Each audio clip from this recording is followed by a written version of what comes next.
Edition of Argon's Arc because Argon's Arc is a webcomic, and this is going to be a very heavily comic themed day.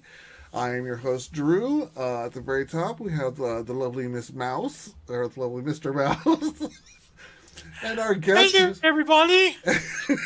and our guest host today is Sean Ian Mills, otherwise known as Henchman for Hire. How's it going, everybody? We unfortunately don't have a camera for him, so you'll have to make do with his caricature there.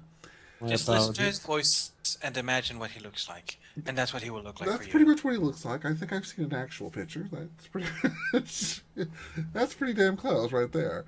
Are you using a black and white picture of me? Yes, I am.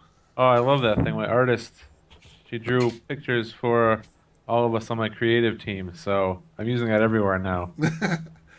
I almost went and grabbed one of myself, which is of a similar style, but then I'm like, then I have to go make Mouse draw one of himself, and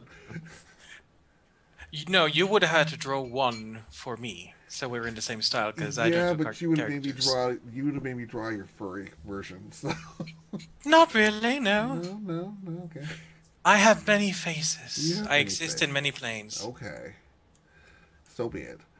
All right, so we were going to do this episode last week. Unfortunately, things happen. Schedules did not coalesce, and so we're doing it this week. So CC gets another week off because comics aren't really her shtick.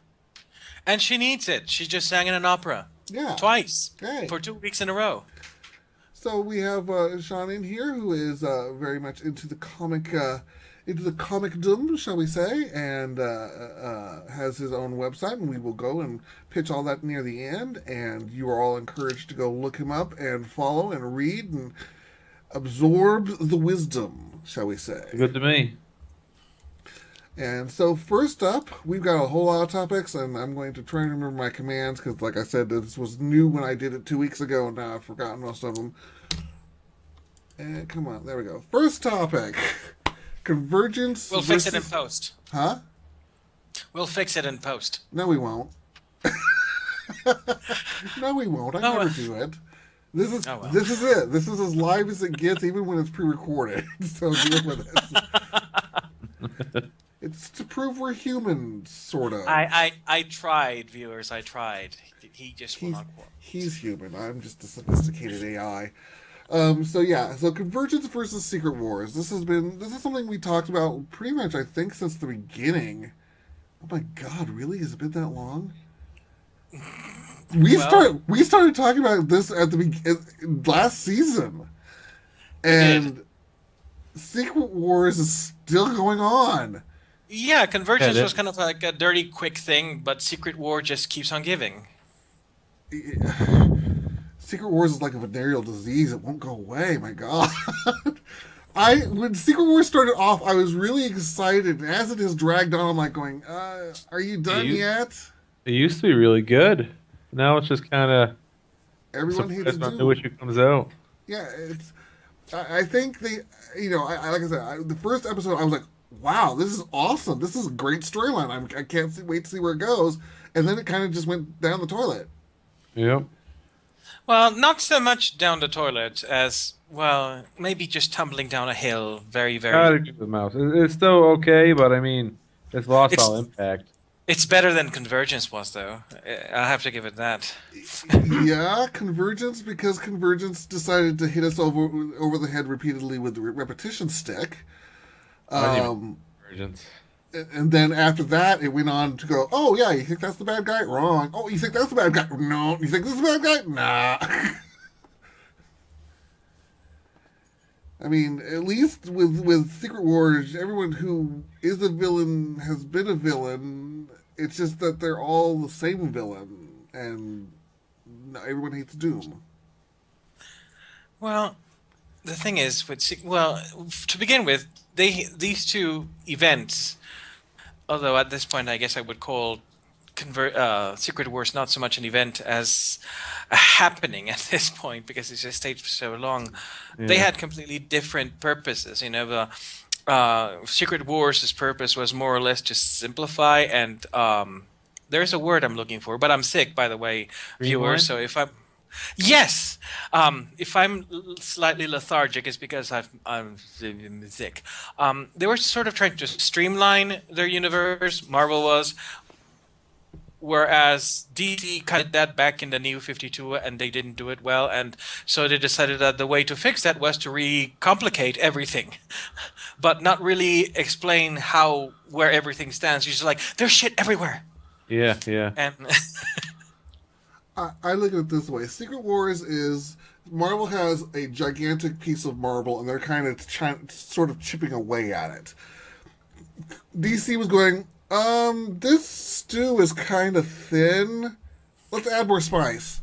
And yes. just started throwing everything in the cabinet, no matter how expired it was.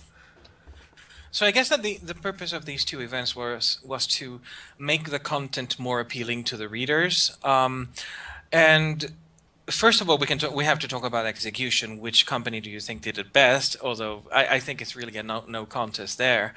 Even though Secret War has lost its spice and has lost its ginger, and it's kind of winding down rather slowly. I think that overall the execution was better for Marvel than it was for DC. I think Secret Wars could have been two issues shorter than it is. Yeah. If it had stopped at maybe 6 issues, it would have had everything nice and tight and right there with its urgency and immediacy, and been able to roll over it. Because right now you've got some of the titles that are already rolling over into the new universe, and what's really weird is some of them kind of remember that the universe is weird. The universe is different now? Yeah, there's all sorts of weird additions from Secret Wars, but the titles I'm reading, they haven't been that big of an impact, so I don't mind them so much. Well, I Like- mean, one of the let's see, which one of the Avengers is it? Not the new Avengers. I think it's there's so many Avengers now. Uncanny Avengers, I believe it is. Where they're like, yeah, it's almost like the universe reset itself, and this is the 8th iteration of it. And I'm like, Oh. wow, heavy-handed much?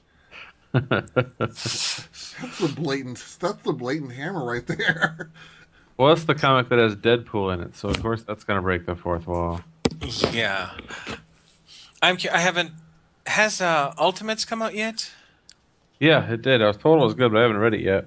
I haven't read it yet myself. I'm a big America Chavez fan, so Oh, no, it was Ultimates. That's the one. Sorry, that's the one where they were doing it. Sorry. Okay. It's it has America Chavez, so I want to read it. Although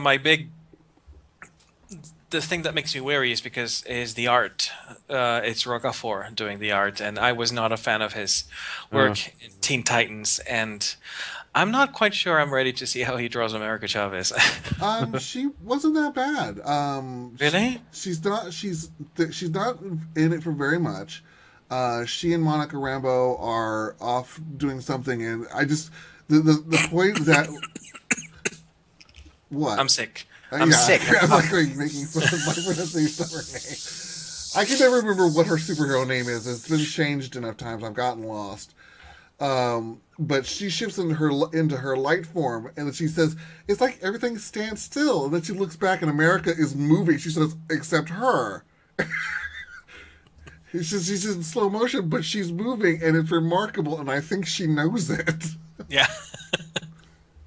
Cool. So I liked it. It was really weird where they're talking about the entire introduction is about, oh yeah, it's like eighth iteration of the universe because this one compound that could never solidify in our universe now does, and look, and now we're gonna go fix Galactus, and I'm like, what? Sounds complicated. It's the gigantic exposition block there. Oh god, it was. Let's just get this out of the way right now. It was the Cinema Sins narration sin. So, what do you think? What do you think has been the outcome of Convergence and Secret Wars when it comes to attracting or repelling readership for DC and Marvel? Well, for me, I think Secret Wars has ultimately been more successful because you've pulled characters over from the Ultimate Universe that I think that was their great experiment that they wanted to, they figured out what characters they wanted to remake and retain in a completely self-enclosed environment, and they said, okay, we now have an excuse to bring them into the main universe, and here's what we're going to do. And anything else from their other worlds type, from their what ifs. They were able to say, hey, we like this version of this person, so how do we get them into the main universe? And obviously there were times in the past where they plopped one in from alternate reality jumping and stuff like that. But this was a great big flushing sound, I guess, and they got everything all mixed up together, and now they're all in their the universe, and yeah, they kind of remember, but they're kind of forgetting, just like it always happens. So people will forget completely, in 3 episodes that there was another universe, and I think ultimately for Marvel it was successful. For Convergence, for DC, no, nowhere near. I liked a lot of the DC titles that came out of Convergence that had nothing to do with Convergence, but now are a little revamped a little bit. Like Dick Grayson as a character has just taken off since then. He's doing so much more now. What else was there? I'm reading these days from DC that I like. I tried the Bizarro series, was kind of cool. Starfire. Starfire is a great series so far. Yeah, I liked the DC dropped their new 52 House style and said, let's just try some different things with different characters and comics. And I've liked some of the stuff coming out of that. Like, I've loved the new Batgirl ever since that changed direction. But I would have to agree that Marvel's revamped titles are doing a lot better, but then I like the Marvel stuff even before Secret Wars. And a lot of it's just continuing over. So I definitely have to agree that Marvel's probably doing better at this point in the aftermath of these events. But DC hasn't been that terrible. They've fixed a couple things. Some titles accepted, unfortunately. Yes. And I agree with you. I think that it was the titles that weren't directly touched by Convergence. With one exception, Earth 2 Society. I'm fascinated by Earth 2. Oh yeah. I'm just reading it avidly, and I'm like, okay, this went in a direction I really am enjoying. I'm not so keen on Jimmy Olsen going evil, but whatever. But the rest. He's of a redhead. He has no soul, no soul and godlike powers. Which we'll talk about later at the Dark Side Wars, because I've got a whole thing about people and god powers. But that entire storyline I'm just utterly fascinated by, and that one, quite honestly, if Convergence had not involved alternate realities, Convergence might as well have just been a continuation of the Earth 3 saga, because that's really kind of how it went. But when it comes to, like, Dick Grayson aside, when it comes to, like, the big storylines, like Justice League, Superman, Wonder Woman, Batman, all of them just went, oh, we're just going to go, meh, and just whatever. And they're experimenting in their main universe, and that's, I think, the confusion. Because they did say, yeah, okay, 52 aside, we're going to be able to bring in everything and just let people tell stories. Well, it's confusing because now I don't know which of these are actual canon continuity, which of these are Earth 1, essentially.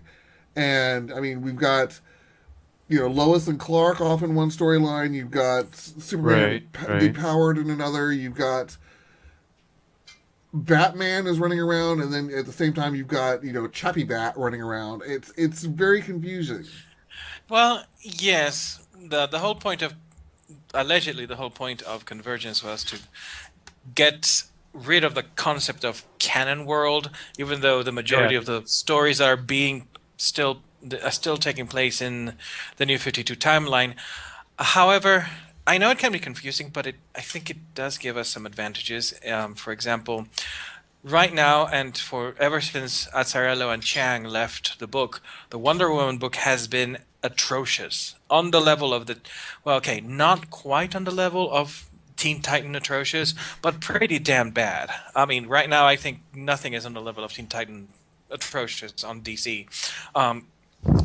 And for fans of Wonder Woman, they don't really... under the New 52, they don't really have anywhere to go. But with the little loophole that Convergence gave us, now we have the upcoming Legend of Wonder Woman coming up, which goes back to... We'll talk about that later. Yeah. But does give us a little bit of hope that we might see non-52 screwed up versions of the characters that we like. It's very nice when established characters like Dick Grayson get good writers and you get a fantastic series out of that. But then again, you have these very confusing tactics that DC is adopting with two big franchises like Wonder Woman and the Teen Titans. Like the Teen Titans were huge sellers a while back, and their shows were very popular, and they just keep throwing these books to like terrible writers. So, there's hope that maybe at some point a writer will go, "Hey, I'd like to tell a story about old continuity Wonder Woman," and they'll go, "Oh, sure, go ahead. She's not like the main canon, so you can go and do whatever you want with her." See, my concern is that, and I don't know if this is really a concern, for my pocketbook, because it probably saves my pocketbook in the long run. But we're not going to. I don't know if we'll ever be able to see a true title crossover event like Blackest Night, for example, because now we don't know which of these main titles are actually in the same universe. That makes a lot of sense. Yeah. Yeah. Well, actually, I think that's a very good thing. For a very specific reason. Think about, since the launch of the New 52, how many crossover events we've had, and how many of them have been utter and absolute crap. That's basically nothing but huge fight after huge fight with basically writers just phoning it in. This, basically having all of this fluid continuity and alternate stories, basically makes it so that they don't have that easy way out. It's like, oh, we don't know where we're going to go to Springs. Battle Royale, mother! Of course, now I worry that they're going to have big battle royales between characters. Oh, look, Wonder Woman versus Wonder Woman. Which one's going to win?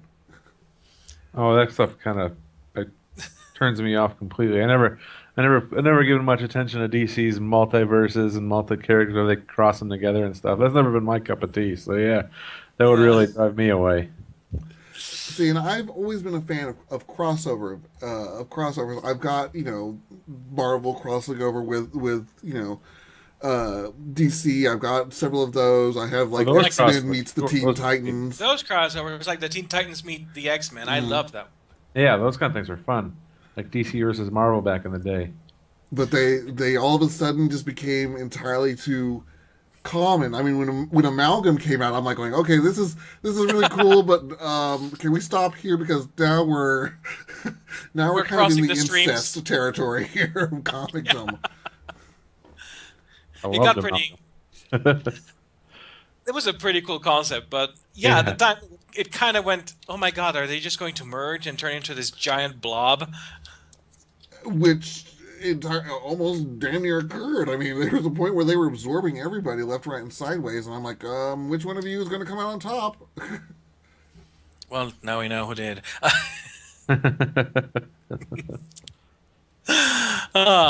So now that we have discussed so shall we move the setup for these two companies, let's move on to what's been going on recently with these companies. To our Marvel topics then. First up is, for those who have missed it, Iceman is gay. I've termed this... And has been gay for the past 25 years. I'm going to just basically say I termed this Forget Cerebro, Meet Jean Gaydar. Because she has not just been she's not just outed him, she's pretty much telekinetically destroyed the ice closet. Yeah, that was a weird do it. Yeah, it was kind of like, Gene, Bobby, by the way, you're gay. Get out of my head, you nosy bitch! and then together, she and went and confronted the older Bobby Dragon, like, are you gay? Yeah, Yeah, I was mostly disappointed that that's come at the end of Brian Michael Bendis' run in the series. Like, I mean, why would he wait until literally like the last issue he writes to bring this out? Why not? Like, did he have no plans for it? Is it all in the hands of whoever comes next? And why bring it at the very end? And especially, I mean, he has Gene rush into it and just say, "Oop, you're gay," and the writer takes off, leave for someone else to deal with. Well, now I did come across an article while I was reviewing this. I forget. I'm going to apologize to the person who wrote it because I don't remember who wrote it. But they basically said, actually, if you go back and look back literally about 20 years ago. Oh, it was Chris Luff. Oh, okay, there you go. Around, I believe, Uncanny X-Men 319, somewhere in there. In the mid-90s. Yeah, there was a point where Bobby was actually bringing Rogue to meet his family, and it wasn't expressly stated, but it was more or less implied that his father suspected that Bobby was gay, or at least different, and that Bobby simply said he was never wrong, and. Again, it wasn't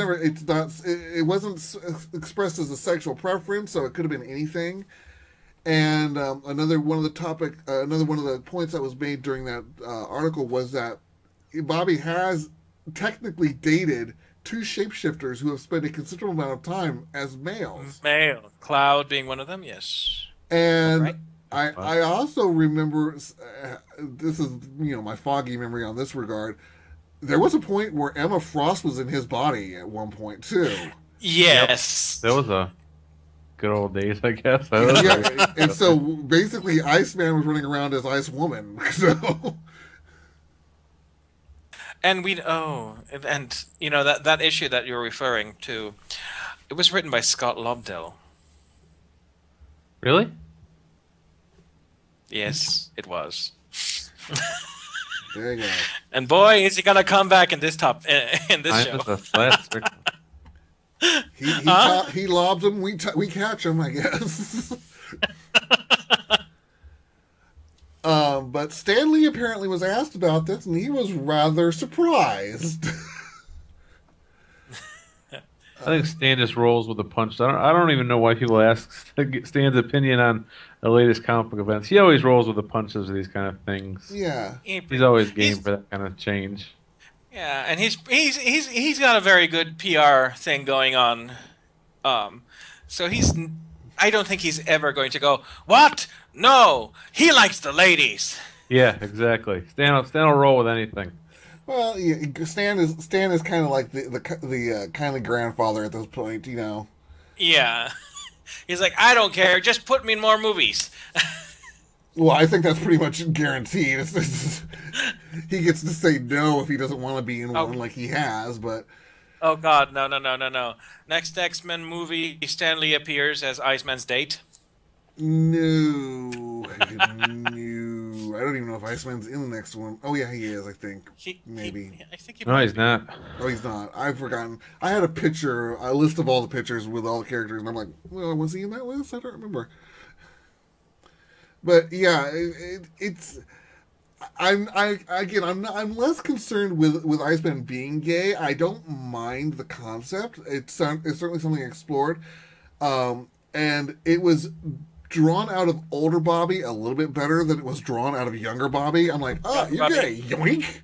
Yeah. Well, yeah. The execution for younger Bobby was kind of magical telepath, fixes everything. Here you go. I do like the comment that was said in the issue where it basically said, "This is why nobody likes Jean Grey." This is why nobody. No, it's because everybody likes her too much. True. Everybody likes Jean Grey. It's like, everybody likes her too much, and she says, true. And I'm like, Jean, you don't get to talk now. You need to shut up. Just shut up. This is just the Jean Grey ego. I'm like, no, you need to stop now. This is why Emma likes to smack you down. Emma and the Cuckoos. And the Cuckoos, yes. Who are all just smaller versions of Emma, quite honestly. Yep. So, yeah. But... I'm waiting to see where this goes. Like I said, I was a little disappointed that Bendis did it and then immediately took off. But it depends on the execution of what comes next. This is similar to Renee Montoya, who back in Gotham Central was suddenly retconned to be gay. But then the writer, Greg Rucka, stuck around with the character, made it a central theme of Gotham Central, and she just exploded after that. Oh, yeah. And that was just amazing character work there. So we'll find out what happens with Iceman now, but hopefully it's a change for the better. Someone actually does something interesting with it. See, it was funny. It would be interesting. I think right after the younger one was outed, Mouse, was it you who asked me? I think somebody asked me, well, how is it that young Bobby's gay and older Bobby isn't? That was me. Okay, and my response was, well, he did just have cosmic powers. Maybe cosmic powers make you gay. I don't know. Yeah, I was thinking about that when that happened as well. I thought that might be an interesting dynamic if young Bobby was gay, but older Bobby was still straight. Yeah. And you had the story, the story then becomes, accepting a gay loved one. What better comic book way to do that than your gay loved one is your younger time traveling self you have to accept as different than, accepting that sort of thing in a family. I think that'd be a weird comic book twist to it, but I think it would have been an awesome comic book twist to it, but I think so too. They just dragged the other one out too. Oh, you're gay too. Yep. I guess the universe can't handle one straight and one gay one. I've got. Well, one of the things I have seen a lot, and when this came out, I put on my scuba suit and my protective gear and my hazmat gear, and I went into Tumblr to see how people were reacting, because usually when someone overreacts and goes completely batshit crazy, they do it on Tumblr. So usually, constantly. Well, I wanted to see what people are reacting to, especially with the possibilities of older Bobby being straight and young Bobby being gay. And there was a lot of outrage, not surprising, because people were assuming that basically that meant that homosexuality was treated as something that can be cured, something that can be changed, and therefore it undoes everything that gay rights, the spiel. My take on, as a gay man and someone who has had experience, with other people, knowing other human beings, is that sexuality can be a very funny thing. Unintended Whirlpool effect aside, I find that there are some people for whom it is a fluid thing, and there are some people for whom it is a very solid, this is, what I like, and it never changes. And I thought it would have been interesting to address, the point that maybe Bobby could have been one of those people for whom things changed, even to the point that he could have even been bisexual, because you don't get to see a lot of bisexual characters in comics or really anywhere, and usually bisexual people are treated with mistrust by a lot of people for all sorts of crazy assumptions that they're greedy. Make up your mind. Can't you? Why stop dipping in both sides of the pool. Exactly, that kind of thing. So I think that would have been very interesting, but I think that maybe they shied away from that possibility because of the potential outrage factory that could have come out of it. Well, just to add on to this, I think it was funny because when this particular run of the X-Men, came to a close, Jean is finally admitting her love for Hank, younger Hank, in eyesight of Scott. And then what happens when the next series starts? Oh yeah, there was Hank and there was Scott, but I'm over them. I'm like, what? He got ditched between series? Yeah. Damn, Gene, no one likes you. Hey, it goes back to the redhead thing. Just ask Vorpal. They're all soulless. It's cruelty. It's cruelty. The blood is tinged red with the blood of enemies. The hair, that is. Well, moving on. Moving on from the fabulous Iceman. We go to Deadpool and Rob Liefeld. Homosexuality is a smorgasbord. Well, I'll let you start with this one, Mouse, with Rob Liefeld basically launching. I know you got your cough. I'm sorry. A new graphic novel titled Deadpool Bad Blood to Marvel Comics. Liefeld revealed that his story came... Sorry. Liefeld said that the idea that you can tell one consecutive story uninterrupted is unique nowadays. I don't think so. He says no single issue breaks and cliffhangers allows for greater momentum building the tale. The format has tremendous storytelling opportunities. I'm having a blast, as are Chad Bowers and Chris Sims. I'm a little weary. Actually, it's interesting, and this is going to sound so very cheap, but looking at the picture of Deadpool, well, I don't know if you're using the same one I'm using that the was cover. on the our Oh, you're clicking cover. on. I would like. I would like to congratulate him on actually learning how to draw ankles. Um, however, Deadpool's right leg is all sorts of what the fuck. Well, at least his chest is not dynamically ill proportioned, and his shoulders are in the right location. That's true. Again, there has been some improvement. It's been 20 years, but there has been some improvement. Um, I am not Good entirely. for I you, don't. Rob Liefeld. I don't think I'm going to. I don't think I'm going to pick up this title because, to me, Rob Liefeld has always embodied the absolute and sheer and complete excess of the 90s, and he's never really moved out of that box. Um, and for me, the 90s were my least favorite decade in the world. Well, um, one thing I'm certain this will certainly be very popular, especially given the movie coming out, and Deadpool's popularity yes. alone carries any title. It's just the fact that Liefeld basically said, "I have this list of characters that I created, and I'm going to bring them back, and they're going to be true to the way I envisioned them." Which we'll be talking about that in a moment when it comes to Shatterstar. But I'm like going, dude, chill out. I mean, they're Marvel properties now, even though you invented them. I mean, let's go over to the Stan Lee side of the thing and just kind of relax. Yeah. But Dan will roll with it. Rob Liefeld doesn't. yeah. Now the big as we were talking about Shatterstar, and in fact I'm going to change the graphic again. Yeah, Shatterstar, for those who don't know, is gay. Been gay for a while, but his homosexuality was a post-Liefeld addition, and apparently he has gone on record previously saying he's not too thrilled with that, and if he had his gumption, he would go back and undo it. Yeah, I think the word you're looking for is druthers. Druthers, gumption, whatever.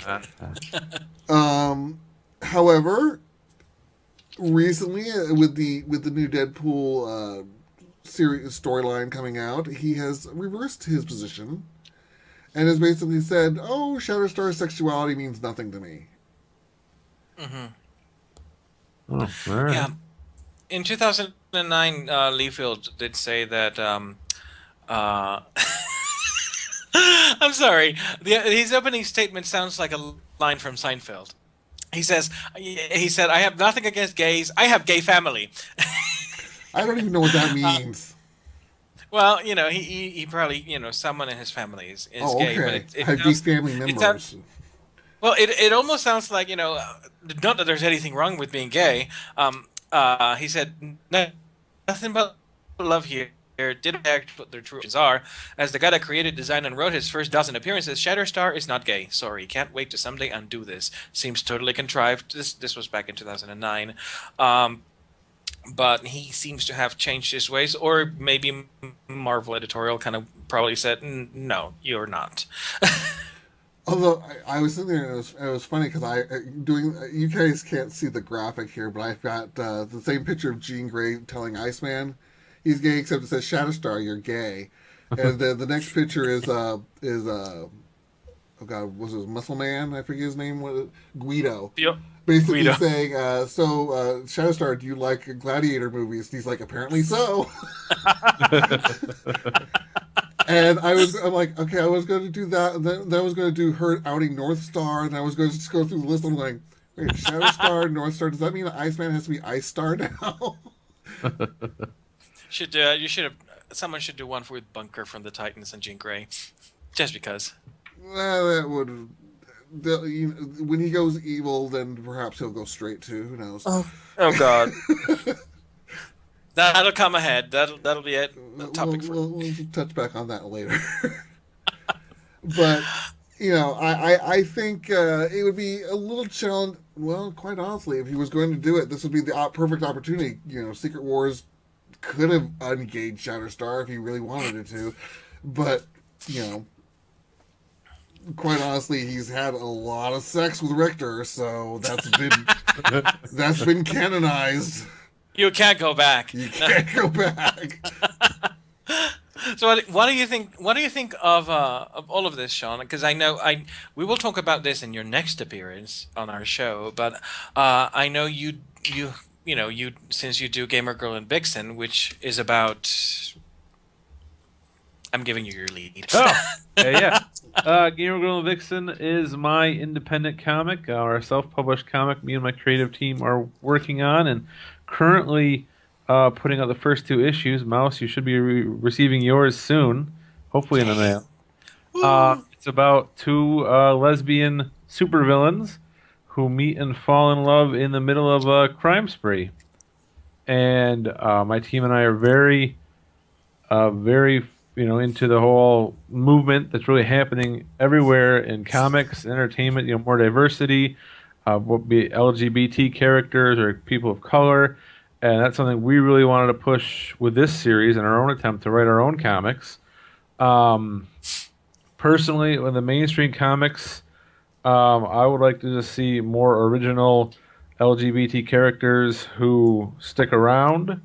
Like America Chavez, she's in that spectrum, right? I haven't read enough. Oh, yes. I need to read that Young Avengers run. Oh, I'll have to send it to you because it's fabulous. Yeah. I need to order. It needs to be. That was not intentional. It's fabulous. It's a word. There are so many opportunities to introduce these new characters and really make them stick. I'd prefer that over retconning an existing character, especially if they have no idea what to do with that. They're just doing it for the diversity. But I mean, if a writer has an idea and it works, it works. Like Peter David is the one that outed Shatterstar and Richter in X Factor, and he wrote them perfectly fine. They had a great storyline going on during those pages, and like I mentioned before, the policewoman, memory is the first thing that goes, the old age. Montoya.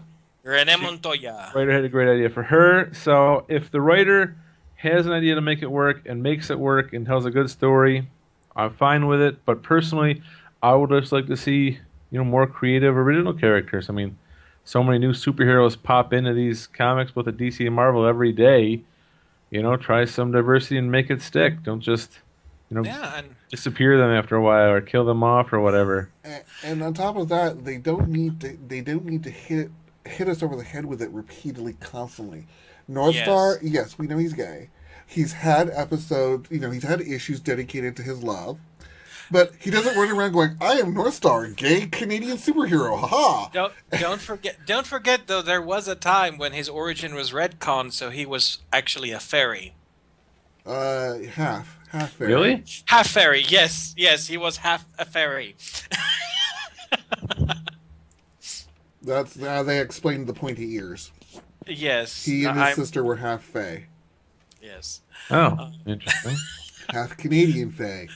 Half Canadian fae, which is a very special flavor of fae, apparently. it's the maple variant. It's fae with EH for the A part. Fae? Yes. I'm sorry, I love you, Canada. I really do. Fae. Which is a word that is derived from the Latin fata and lores, which is why we call them fae and fairies. That's my totally, absolutely useless little factoid, just because I read too much. But I agree with you. During the during the Young Avengers era, when the team first started, you had Hulkling and Wiccan, and I think those are very good characters, just like America Chavez too. When you have a very good writer who can do a lot with these characters, actually, I know you haven't read the Kieran Gillen. Is that how you pronounce his name? Gillen. Sounds either one works. Kieran, KG, his run of the Young Avengers. Prior to his run of the Young Avengers, Miss America Chavez was introduced in the Marvel Universe, and she was kind of your how can I put this tactfully? She was the Latina stereotype character. She was written very thinly. She suffered from very bad Dora the Explorer syndrome. And that's what I call when a character who is Hispanic is written with Google Translate, and every four words are a Spanish word, because that's how we talk about, that's how we Hispanic people hablamos todos los días, yes? um, See, see, and, and and she was dressed in a very outrageously stripperific outfit for someone who was 17 years old, and the creator of the character went on record to say that she does not wear any underwear. That's weird. Karen Gillan took that mess and gave it a. She didn't even have an origin story. Nobody knew who the hell she was. Just that she showed up with the upstart. No, what was the name? I think I remember this. It was some weird little series with Magneto in it, wasn't it? Yeah, and they were fighting Kid Loki at the time, and Yeah. it wasn't very good.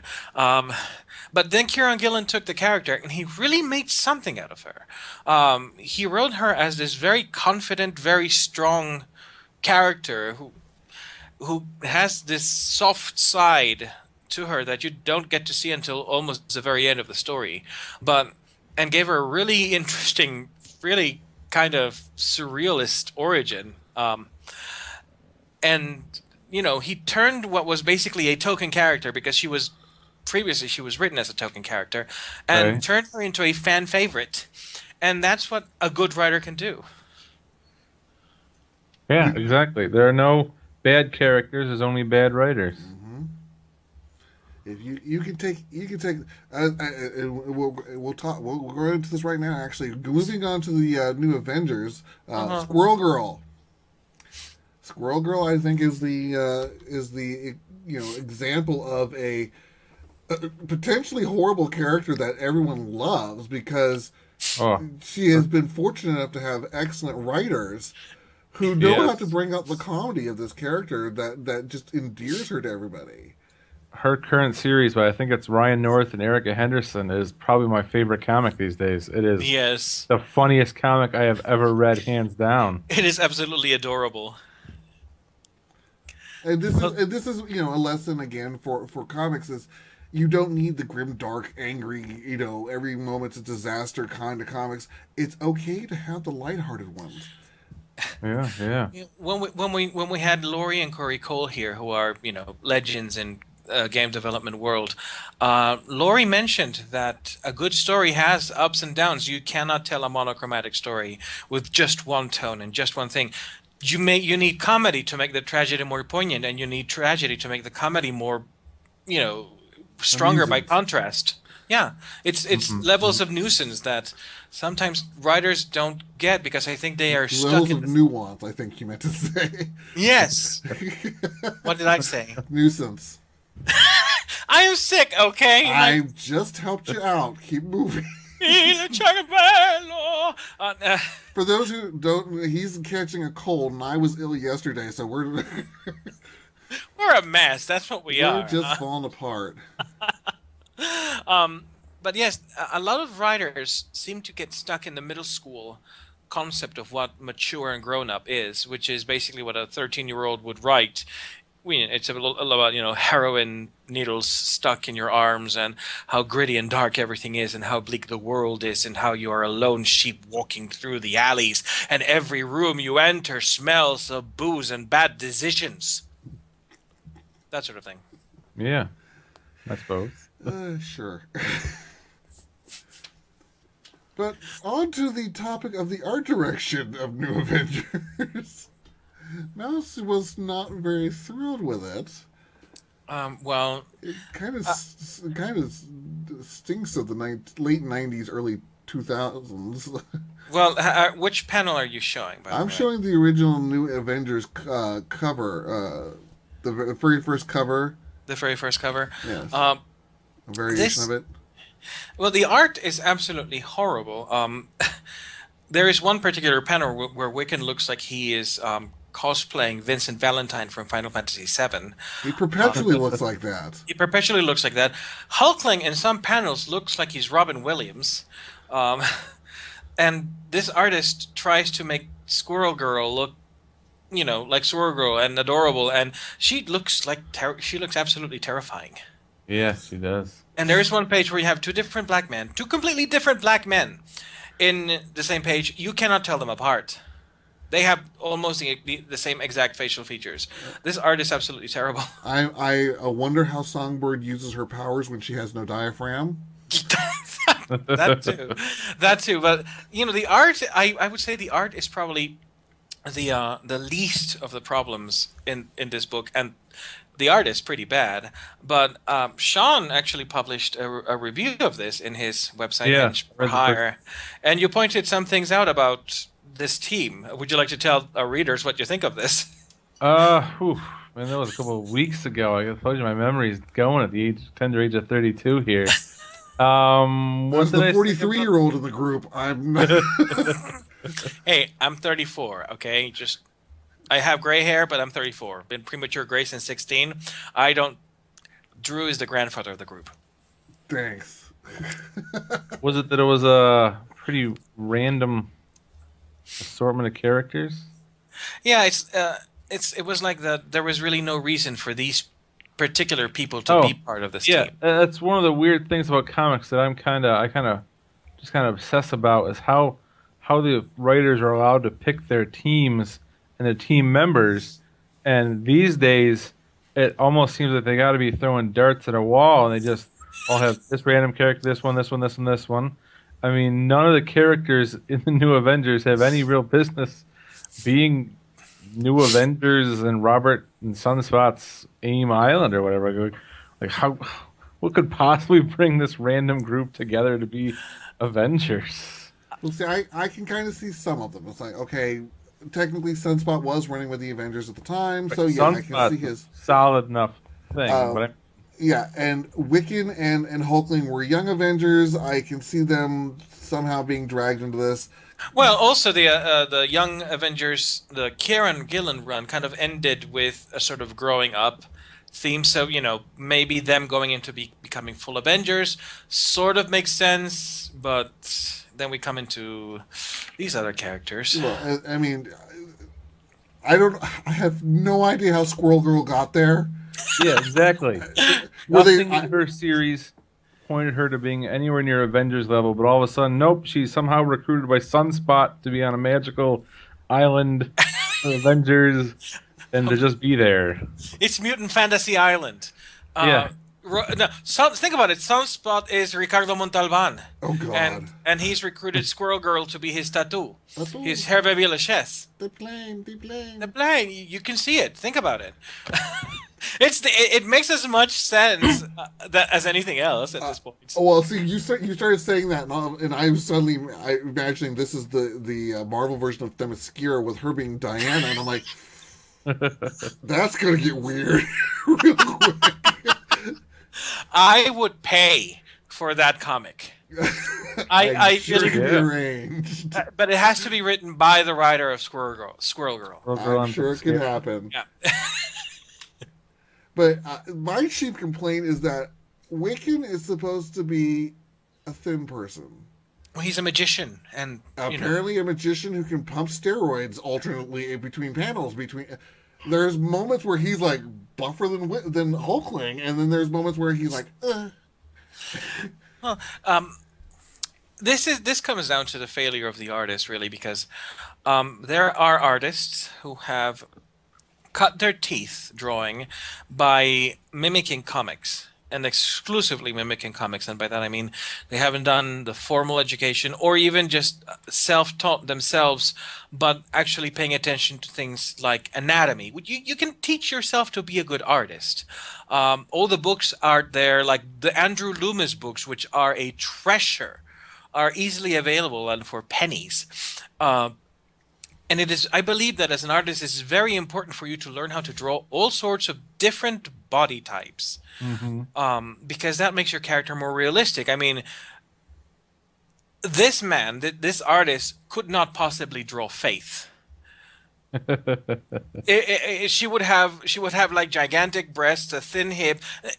The way he would write, he would probably draw a larger person who would be like ginormous breasts, like tiny waist, and enormous hips. That's Probably. probably how he would do it. Either that or she'd be round, completely round. Yeah, or that. Yeah, or draw her like a. Who am I thinking? A Never pretty mind. ball. And Are you thinking Amanda Waller? I think I might, but you can tell. You can tell by But looking in at. all honesty, Amanda Waller, when she was drawn heavy, was drawn consistently. Well, yeah, she was a brick.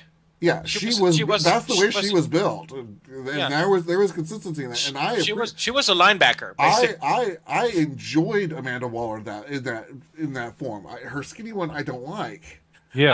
I actually enjoyed in the JLU cartoon when she basically body checked Batman into the wall.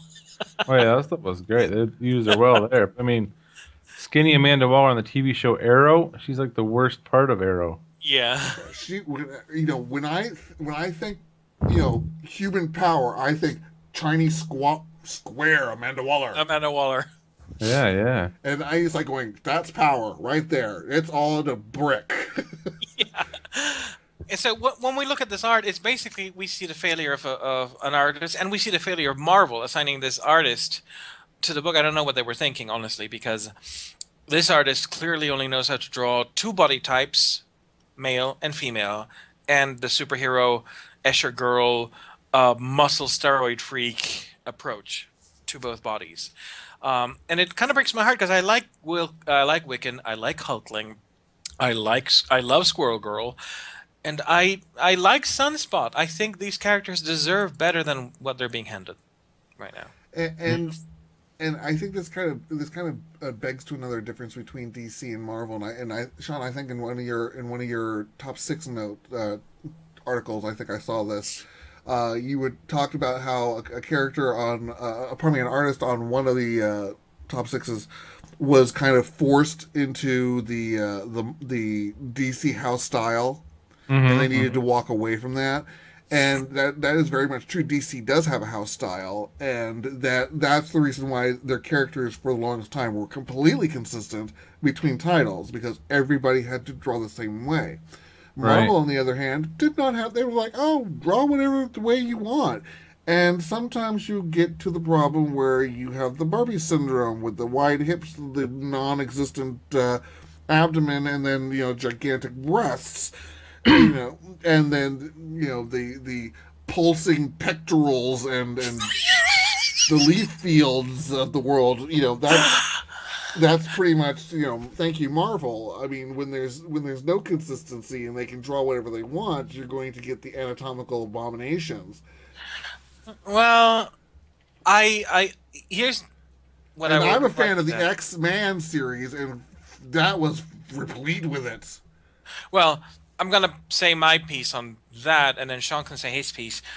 I think that honestly, yes, it has the risk that you'll end up with these abominations, as what I call them, because seriously, but it does give us a chance that the majority of the things that we encounter in these comics will be fresh new takes, and you can have some fantastic new takes. The problem with the house style is that if you have the house style that favors abominations, like DC in the 90s, for example, then you will find that in every single title that is put out by that company. You remember Wonder Woman when she had the torpedo breasts and the Wonder Thong.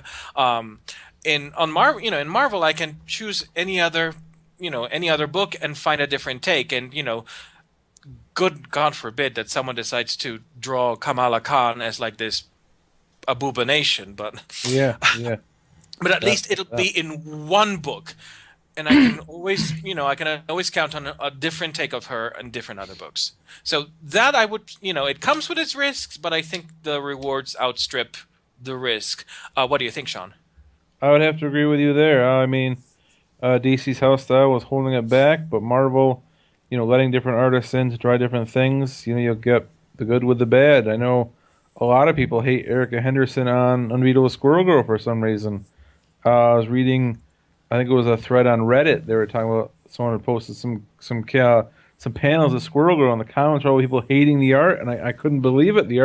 I thought the art was gorgeous. The art on Squirrel Girl is fantastic, but It is lovely and very colorful and vibrant. yeah, but some people hate it. But then I'm sure they like the field art maybe. But you gotta have the artistic freedom, even if you get the bad stuff sometimes. Yeah. And you just gotta roll with it and hope the art changes, because these days you usually get a lot of fill-ins or art fixes here or there. It changes. And there's rarely a solid artist on a book for too long. So yeah, in some books you get 3 artists in one book. Yeah, exactly. Oh God, yes. So you just That's gotta gonna come up.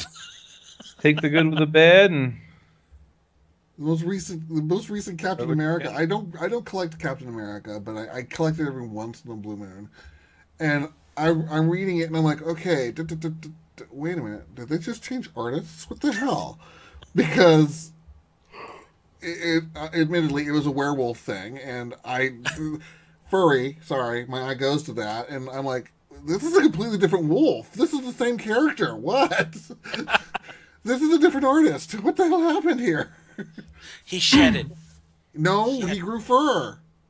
Oh, well. Then. The first one looked like he didn't have any. First one looked more like a weird Doberman, and I'm like going, what? Mange is one hell of a disease. Yeah, apparently it can be reversed in the Marvel Universe.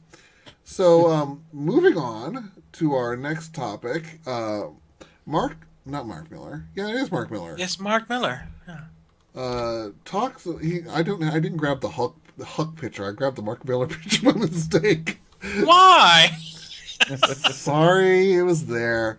But apparently, Mark Miller has created a new character called Huck, who is a gas station attendant who goes out and has superpowers and does one good deed a day.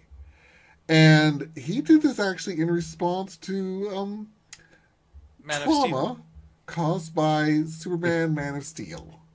Yeah, I read that interview. Yeah, it sounded so good. I told my comic book store to save me a copy of Huck. I haven't read it yet, but I plan on reading it. I know.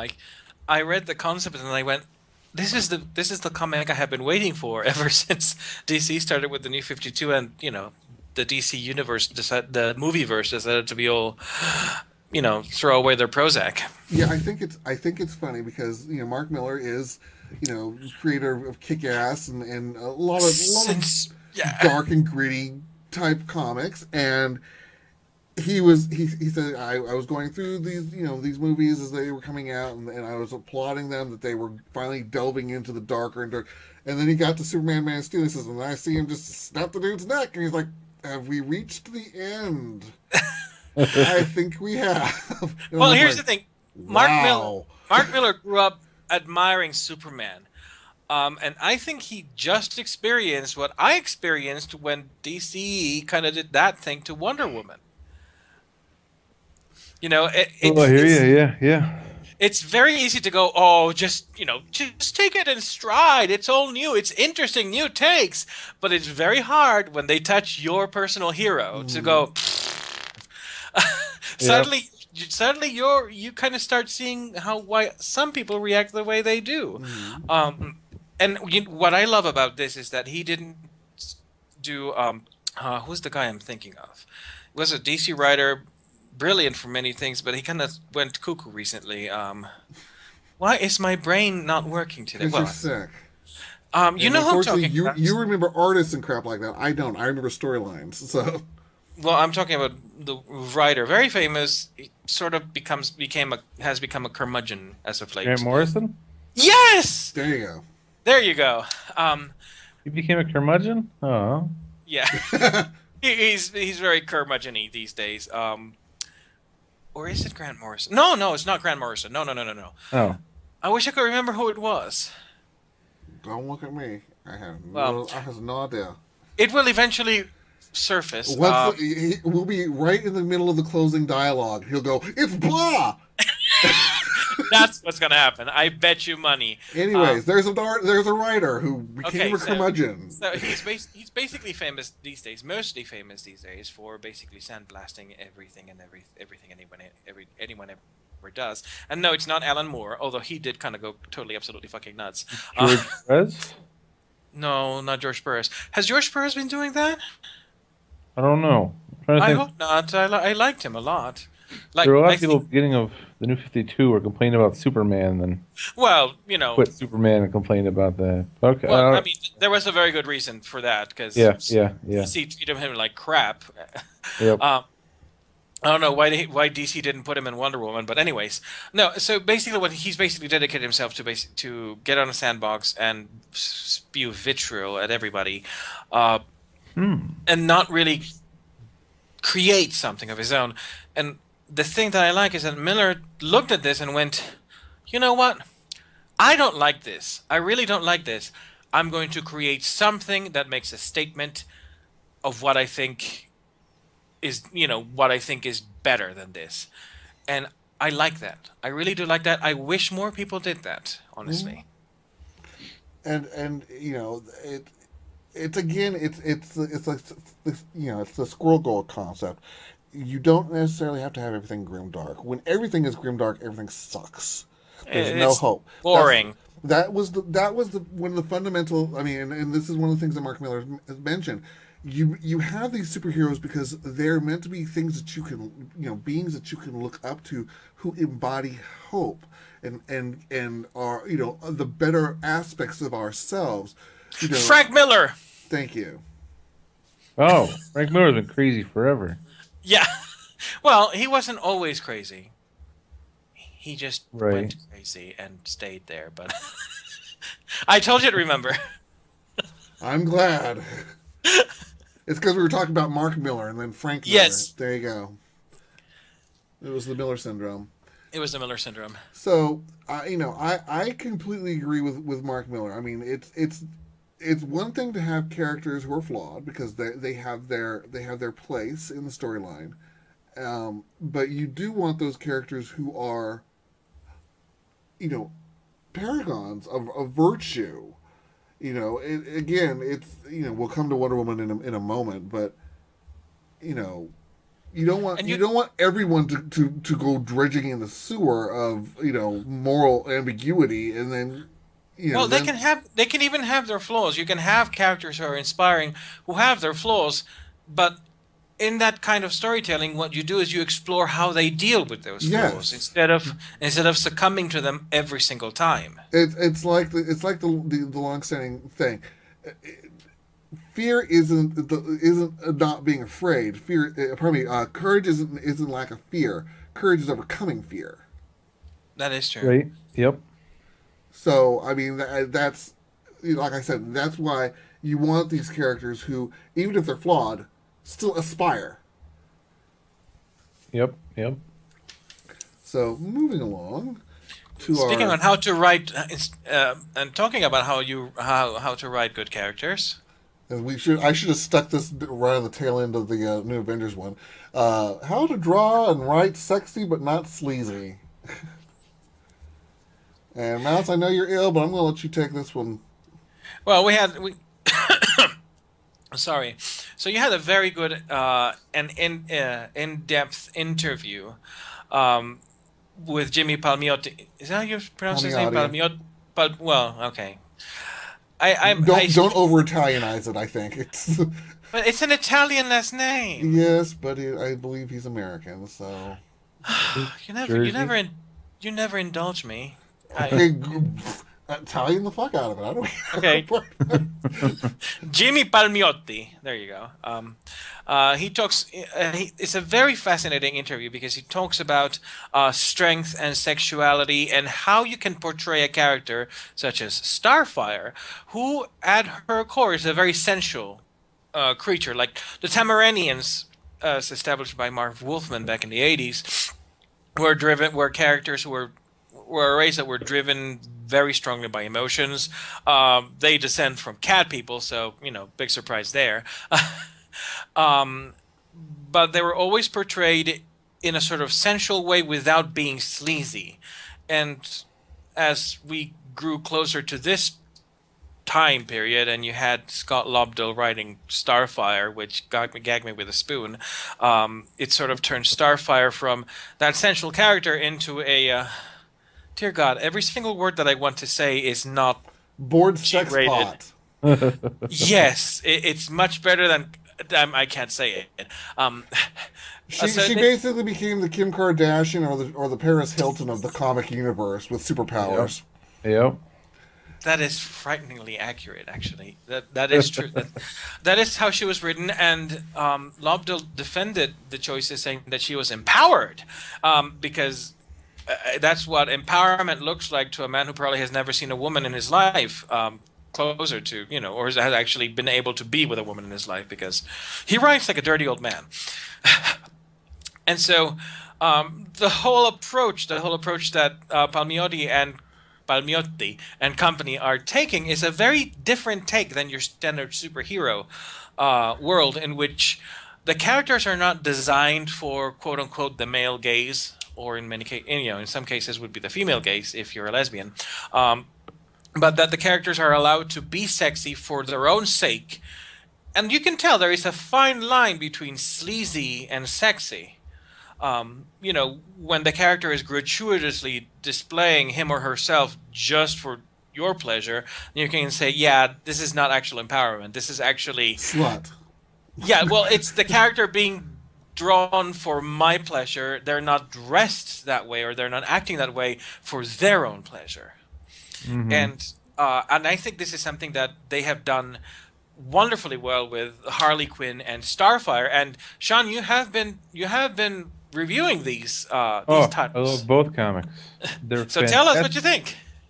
They are the perfect embodiment of this whole not sleazy, but deeply confidently sexy.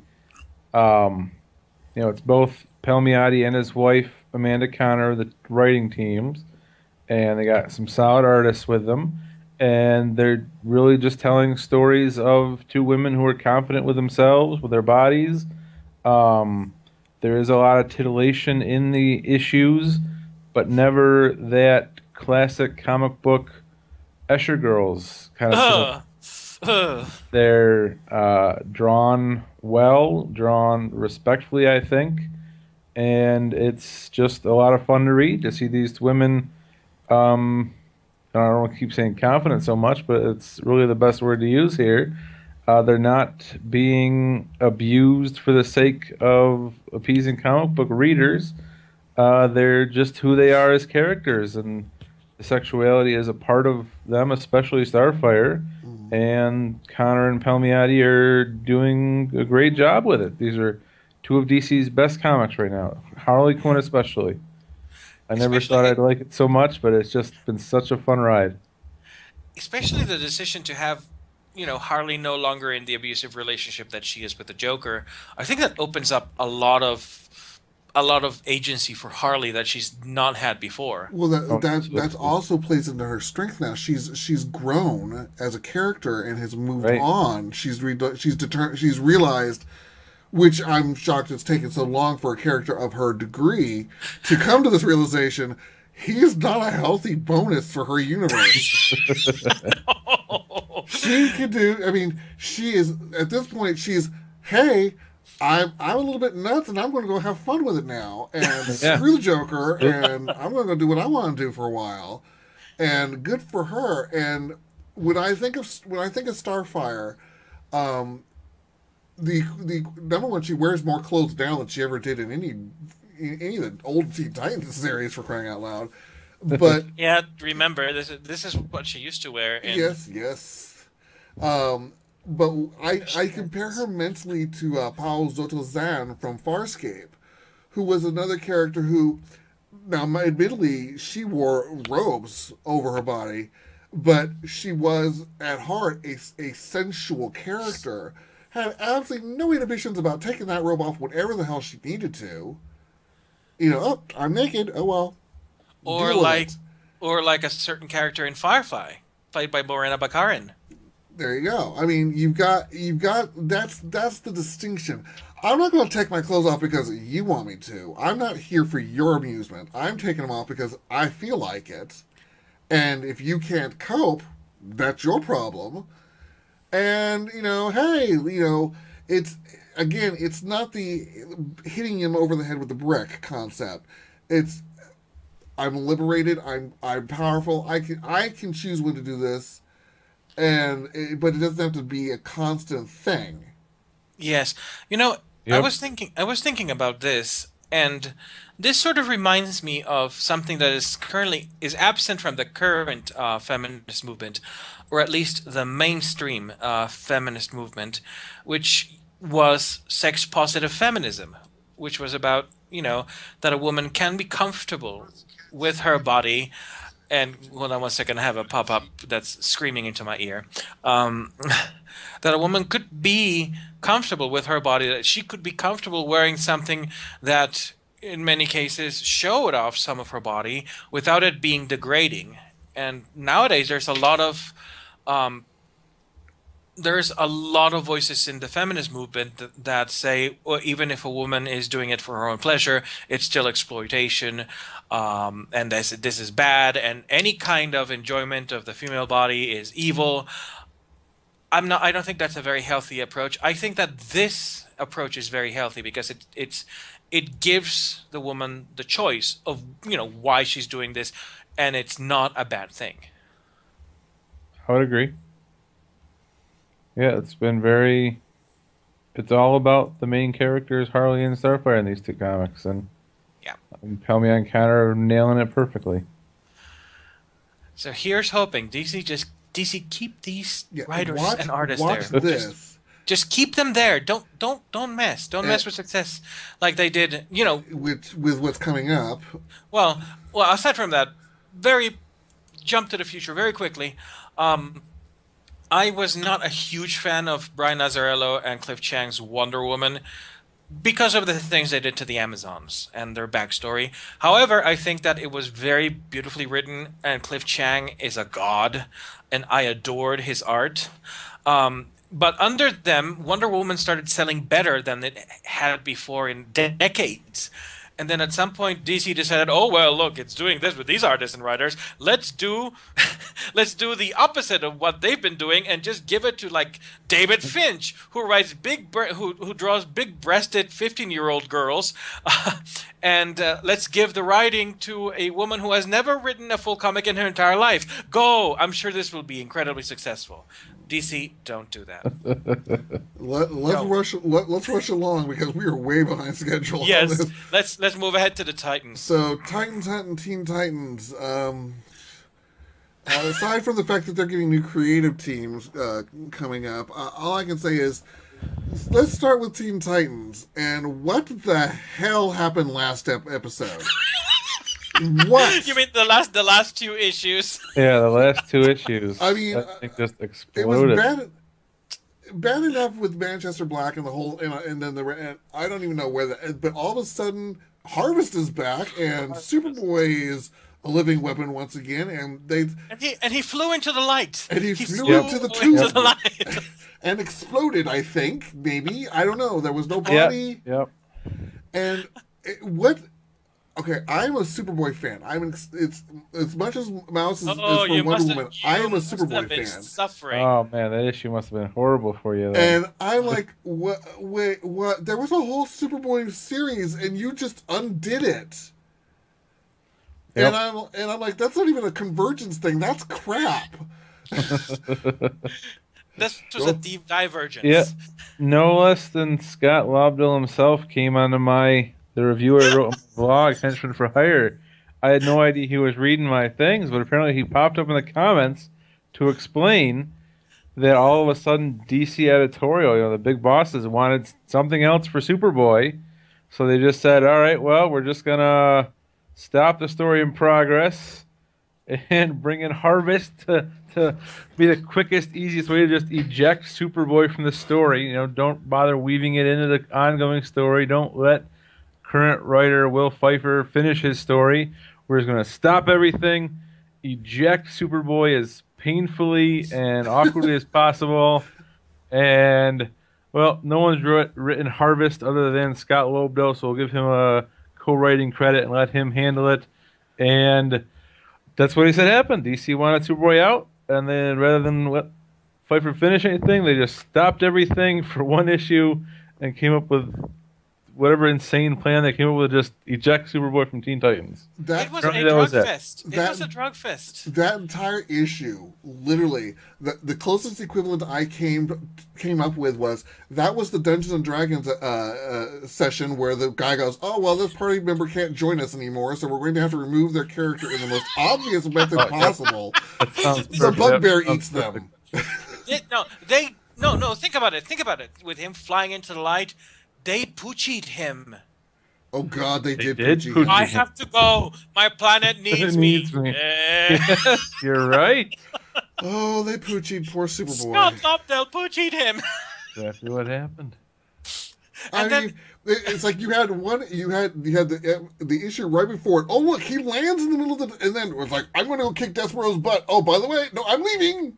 Yep, they do it. They have the Pfeiffer stories going right along, and they stop for 2 months so they can rush out this emergency issue. I don't know. I guess when the bosses say jump, you say how insane can we make the jump? I'm like, dude, give me $100. I could have written that better than Lobdell. And had a reasonable explanation as to why Superboy's gone. See, this is one of the reasons that Ruka just up and left DC and said he would never write for them again. This kind of crazy nutball thing, and it's not like the next issue was any better. Yeah, well then Pfeiffer's just scrambling to figure out what the hell to do with his story. Now Superboy's out of it. It was a story about Superboy. Yeah. Superboy's got to come up with some insane answer to try to write your train and keep going because it's still your job to write this thing. And unfortunately, Pfeiffer is not a writer who is good enough to pull it off. If you had Neil Gaiman on a series and something like that happened, he would have figured out a way to pull it off. Well, but then again, Gaiman could have had the universe could have just been. But we just undo the universe and remake it right here. Look, we're done. But Pfeiffer is the man who came up with Amazon's Attack, who wrote Amazon's Attack, and that was. Dear God, Beast. Dear God, Beast. That is way. I imagine him trying to write the next issue basically on a trolley whose wheels have all fallen out. He's going down a hill. He's cringing and grabbing onto the wheel, going ah! And that was what that writing session must have been like. And they had three different artists for this book, for this particular issue, because I think Pfeiffer must have been going so fucking crazy. Editors were going, okay, I'm out. I just can't deal with this guy. This is just too crazy. That's what had to happen when the DC says you have to rewrite your thing at the last minute notice. One writer can't be expected to handle it all in that short of time. So they probably just hire a bunch and say, whatever, we're just going to take a wash on this issue and it was so bad. Do this, and this. It was. It was bad. Like the anatomy. Oh my God! When Power Girl goes huge, and she apparently gets like 3 extra joints on each limb. It looked like someone was doing shrooms heavily over there. I don't know. So with this ginormous ball of chaos, of failure that is rolling, that is the Teen Titans. The Teen Titans have not had a single good run since the start of the New 52. This is a Deus Ex Didio. Yeah, apparently DC is bringing Greg Pak and Noel Rodriguez, and they're taking over Teen Titans, I believe, in February. Yes. And apparently they're going to continue the storyline about the Teen Titans being wanted because that has not been done over and over again. But what do you think? Is Greg Pak the man who can save us? I'm willing to let him try at this point. I'm really enjoying his Action Comics right now, so there might there might be hope for the Titans, even though are you using the Evil Bunker cover? No. I'm still using the Titans Hunt cover. I'm showing the Titans Hunt cover. Oh yeah, we have Titans Hunt. I'd be willing to let anybody tackle Teen Titans at this point just to see what they would do with it. I don't know. I Good think as anybody. at this point, I think the Teen Titans needs to be deconstructed and reassembled in a logical fashion because as Mouse has said many times, there's nothing that holds these people together except maybe Beast Boy and Bunker might be getting a little something on the side. But yeah, I mean, at this point, I would rather have like a romance comic of Beast Boy and Bunker because they're the only people who've had any personality at all at this time. I'm thinking that perhaps green is the color of gay because maybe Beast Boy turned gay and he suddenly changed colors. I don't know. That's the only explanation I have. He fell into a nexus, went through Mojo World, met Jean Grey, and she outed him. She outed him and changed his color. There you go. A fabulous dye job. I've written a better issue than Scott Lobdell did. Yeah. So here's hoping for the Titans. At this point, I agree with you, Sean. I'd rather see just what anyone else can do. Yeah. So I'll be there for whatever Pack does with them. I will let you review that issue first before I buy it, just because I have suffered enough. I actually stuck with this damn comic up until one issue ago. At one issue ago, I went, okay, that's it. That I am done. No more. They're not taking my money anymore. I like Beast Boy. I don't like him that much. What I'm hoping for is that Titans Hunt strengthens up somehow and stops being so confusing. I'm hoping that Titans Hunt creates a new Teen Titans. That the current Teen Titans group disintegrates, and that whatever the ultimate result of the Titans Hunt miniseries is, or maxi series, or whatever the hell it is, whatever the result of that is, then Robin comes back, or whoever comes back, or Grayson comes back somehow and recreates a core group that actually is based on trust and family and and not just because everyone's got to survive Harvest. Yeah. So that'd be nice, but we're gonna see how Titans Hunt can do anything. Yeah. It hasn't sucked quite much so far. But it hasn't done anything yet. I Yeah, just read the that's second the issue, I think earlier today. It's just meandering along. It's just starting to move. I haven't even finished reading it yet. I got about halfway through. I do hope, if it goes well, I do hope that like the more worthwhile written characters from the main Titans title get absorbed into Titans Hunt, and the rest can be jettisoned. So hard. What I would have preferred is I don't get why they're trying to do some weird mythical. Let's reform the old Titans because they all remember being Titans kind of thing. Why not? Even though they couldn't have because it's an E52. Why not just start fresh and bring these characters together for the first time, air quotes, first time in the New 52 continuity? Why this weird mythical thing that's so incredibly confusing? Because it doesn't make sense, because we have had convergence. That means that the original Titans exist. Both the original team, the original team and the new Teen Titans exist in their own continuity out in the universe. So why are we suddenly going, there's a mixing of the worlds because, the New 52 would have been Titans. Remember being Titans because they were Titans in the non-convergence world that was erased, but now it exists.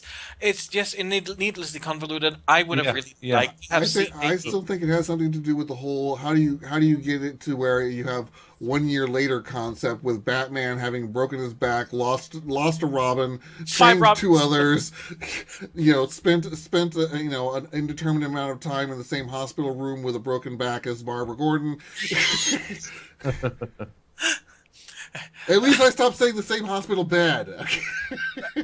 Yeah, I'm glad you did, because he had a broken back, man. Well, she had a bullet in hers. And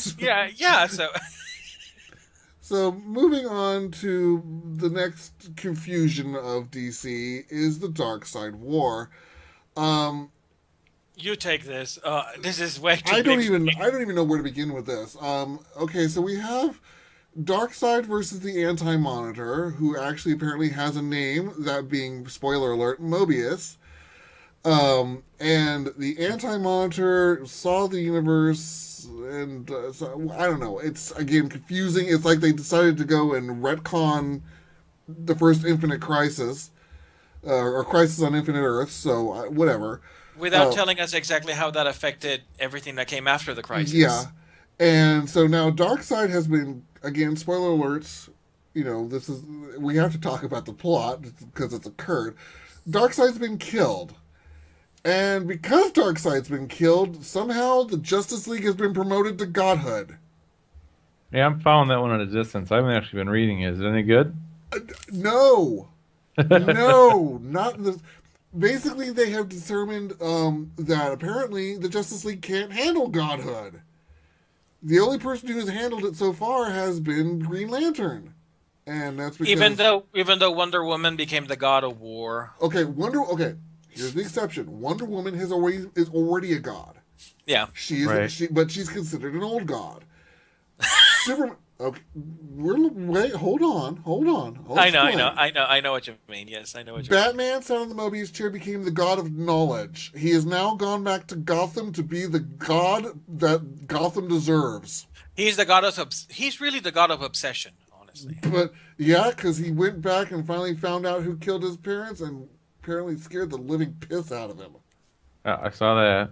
That was like, what?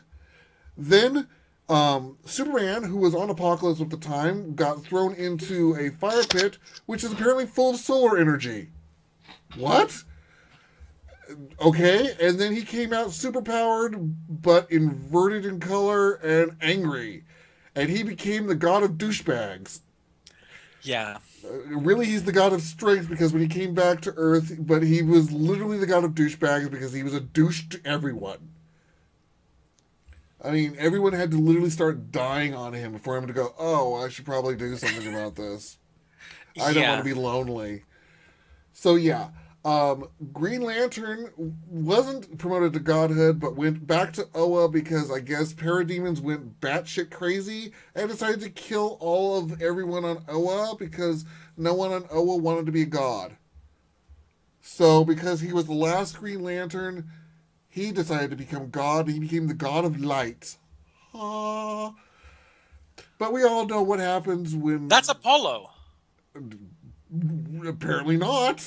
Okay, well, whatever. I'll have you know it was Hal Jordan. And apparently Hal Jordan seems to think that he cannot be God because God is an absence of willpower. I don't know where he got that metaphysical reasoning. Therefore, he undid everything and then decided to become human again. Because, hello, Parallax. We know what happens when Hal Jordan has God powers. And Spectre and everything else. Let's see. Flash became the god of death. Yeah, it happens a lot. And then decided to try and outrun it. And then decided he couldn't. And then decided he had to kill somebody. And I don't even know where that's going. Shazam became the god of gods. Don't even. That was one crack-induced adventure after another. And meanwhile, Wonder Woman... Who is the writer for this again? I don't know. You know I don't keep track of writers. Jeff Johns? Could be. God. That makes so much sense now. I don't know if he wrote every tie-in, but I think he's the one behind the main storyline, isn't he? It could be. Like I said, I don't keep track of writers. I'm a storyline person. I'm just reading this going, the frack are you doing? Because this is what I would have written at 13 going, if I had god powers, I'd be a douche. Yay! Screw you people. I have god powers. This is kind of like Beavis and Butthead do a god novel. I mean, we went through years. I mean, we went through the freaking Trinity War with the explanation of these guys are functionally gods as superheroes, but now we're going to just make them gods, and they apparently can't handle it because they become ultra assholes. Oh, even worse, Lex Luthor is the new Darkseid. Whoa! He's the god of Apokolips now. That's kind of neat. He certainly hell looks like it. I assume it's not neat in He was abandoned on Apocalypse by Superman, and apparently some rebels found him and said, "Oh, it was prophesied that the way they described the prophecy, it was technically supposed to be Superman that they were finding." And he convinced them that he was actually the prophecy fulfilled, that he was actually the Superman. And so they said, "Oh, well then, if you're the person who's supposed to be, surviving this, because the Omega Beam is coming back to Apocalypse, and you'll have to survive it." And they strapped him up. He's like, "Oh shit!" And yeah, the Omega Beam hits him and makes him Darkseid. All right. So yeah, we haven't seen that particular episode yet. I'm waiting to see where that one goes. Superman as douche is still going on. Batman as douche is still going on. Flash as douche is still going on. Green Lantern gave up his douchehood rather quickly. Shazam as douche wasn't so much as douche. That was Shazam going, "You know what? I'm much more powerful than you assholes think I am." His was the only one I liked, except for the fact that I was confused the entire time. That's not a good idea. That's not a good sign. Well, it's like, basically the explanation was the wizard goes, "Oh, well, because of the disruption in the godhood continuity, you lost contact with all the other old gods that you contracted with. So I had to go find some other gods whose names spell out Shazam. And, yeah, they're random alien gods you've never heard of, and their powers are completely different. Oh, and I accidentally grabbed an evil one. Oh, well, that's efficient. So you're going to have to kick his butt and make him work for you." And that's pretty much what that episode, that issue was him going, "Oh, well, screw you people. I'm not going to listen to you or you or you. You're all assholes. I don't know any of you. You don't earn my respect. Oh, and evil guy, boom. Yeah, I kicked your butt. Now you work for me." So yeah. Sounds full of craziness. I can't wait to see where this goes, because comics can't have a sure? dead character, so Darkseid's got to come back. Are you sure that you read this in an actual comic and you weren't like browsing Archive of Our Own or something? No, I was reading a comic. Because it's called Comixology. It was on my iPad. I was in the bathroom. Yeah, it was there. I mean, no, this whole storyline sounds like very bad fan fiction. It is bad fan fiction. Written by the people who aren't the fans. Yeah. So, they don't really have an excuse. Darkseid War, which is apparently... And see, and there's another perfect example of what continuity, the hell continuity is this? Because Superman has his powers. Batman is Batman. Batman's still there. Right. I don't even know. Green Lantern is Green Lantern still, but not the Green Lantern from the Green Lantern series. And then the other lanterns are...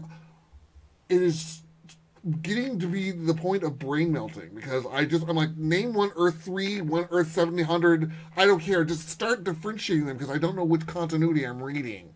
Oh, yeah. Well, I guess that we... bottom line, avoid this series. Let Drew suffer for... He has suffered. I will suffer for your sins, and I will come back and bring you the horrible details as they unfold. Just like Sean suffers for the Teen Titans sins, and Tim Hanley suffers for Wonder Woman's sins. Yeah. I do not have the fortitude to suffer for someone else. I just drop them. Well, I think we're going to have to come to our... I'm going to drop everything after Superman and Batman. So we'll just move on to Wonder Woman then. Wonder Woman.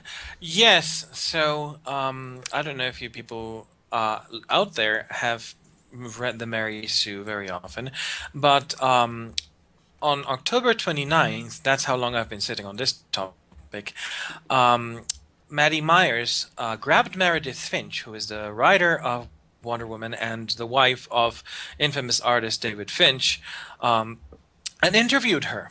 Now, as some of you know, the Mary Sue is a website that is very much on the feminist side, and they take a lot of feminist angles. So what I was expecting is that Maddie Myers would have sat Meredith Finch down and taken her to...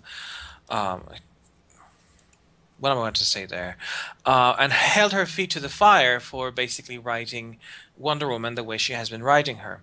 Those of you who have not been reading the book because you're wise and you want to avoid pain, since Meredith Finch grabbed onto it. Wonder Woman is written now as this very impulsive, trigger happy, punch happy kind of person who will kick and shoot, kick.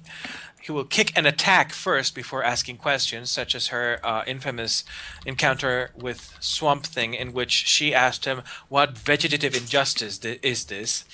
And I am quoting directly. What vegetative injustice is this? And Wonder Woman also breaks down constantly and has like emotions and cries about having so many responsibilities. Like she has to juggle the Justice League and being God of War and Queen of her people, and like, oh my god, so many responsibilities. I wanted to have everything, but I didn't know it would come at such a cost. And crying. This the Superwoman complex. I can't be everything to everybody. It's basically Wonder Woman written as a 1990s Ally McBeal character kind of thing. God. The only thing she hasn't done yet is cry in front of the TV with a box of bombs and Kleenex, but the 2011 Wonder Woman pilot kind of did that with her having the secret Diana Prince and like a third secret identity and something like that. But anyways, so I was hoping that they would take her to task. They would tell her, you're writing the foremost icon of female empowerment, like a total batshit crazy, emotionally unstable mess. What is wrong with you? And instead we had this incredibly softball interview that is basically all kid gloves. And even when Meredith Finch admits that a lot of the decisions in the comic are made by her husband because she asks him what he wants to draw. Uh-huh. And we all know that David Finch loves drawing cheesecake pinups. Uh-huh. Nothing, not a single word, not even questioning that. It's all this cuddling, and it's very infuriating because it comes across as this.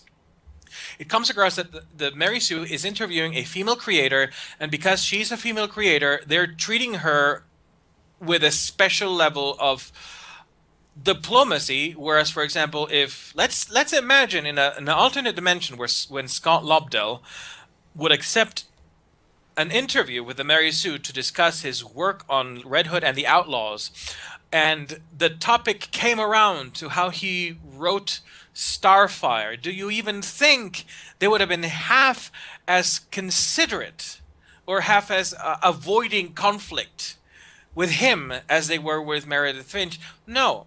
And all that this does is basically weaken the Mary Sue's position and weaken the position of anyone associated with that publication who is trying to fight for good writing for female characters. And especially Wonder Woman, for crying out loud. I don't know. Maybe they were just happy to have a creator interview. I don't know. Are they normally tougher? Oh, they do a lot of creator interviews. Oh, all right then. And it was a. This is the thing. A lot of people say we need to give Meredith Finch a break because it's her first comic, etc. You don't give a first break artist or first break writer. You don't give them one of the Trinity. I'm sorry. That's what I was going to say. If you are a beginning artist or a beginning writer, and you vie for a position writing for DC, you need to have some self-awareness. You need to know what you've done and what you're capable of doing.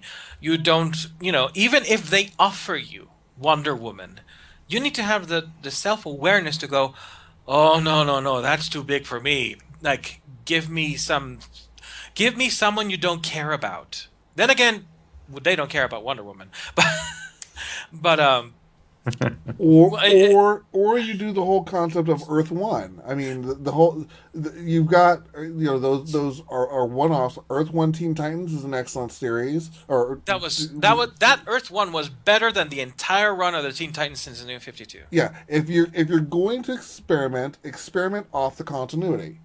Yeah. If you want to see how, because they might go, ooh, I like that. That's an interesting premise. Can we roll that into the main continuity? Like Marvel did. Yeah, I mean, if you want to experiment off the side.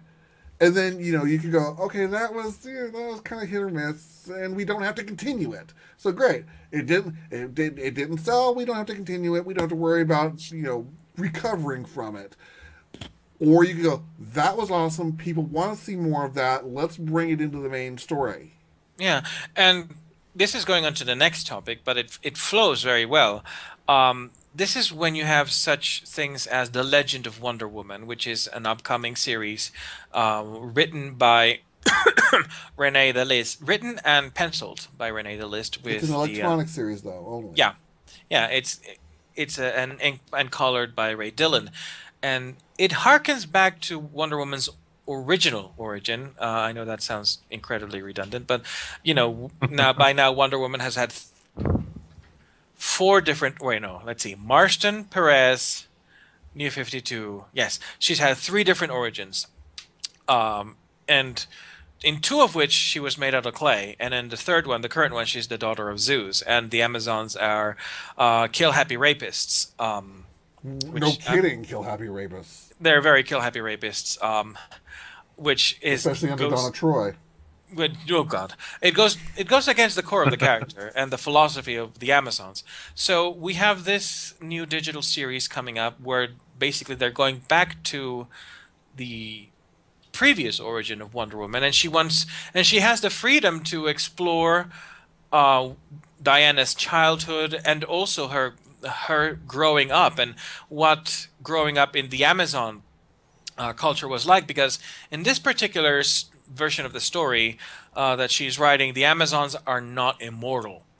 Queen Hippolyta is immortal. 12 of them are. 12 of them are the closest people to Queen Hippolyta, but the rest of the Amazons are mortal because the writer believes that for them to be a truly enlightened society, they need to know the totality of life, which is, including the finality of death.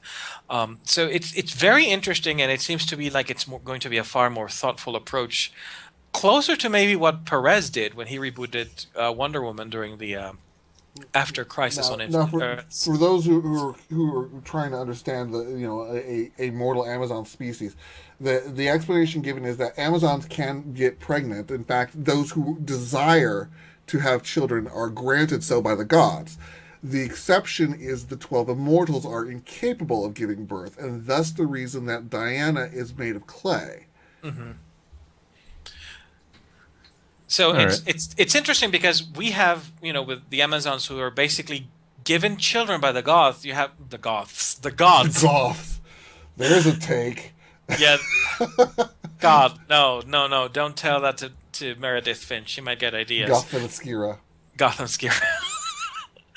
But you have, parthenogenesis going on in there, which is very interesting. And it's sort of kind of goes back to Zeus and Athena, springing from his head, fully formed, etc. So this is interesting. This is an interesting take. I wonder, even if it sells well, it's a digital series, and a lot of the digital series don't sell very well, unfortunately. Well, it's only 12 issues long. It's only going to be 12 issues long, but even now I'm looking forward to reading this more than I'm currently reading any of the only Wonder Woman title out there. And one of the key things they mentioned is that Themyscira is not all Amazon. They are only granted a portion of it. The island is actually the god's haven, and it says that it includes shifting landscape and all the mythical creatures are there, and they wanted to give the Amazons a sense of wonder even exploring their own island. So, mankind isn't, they're not the kill happy rapists, but they are wary of man.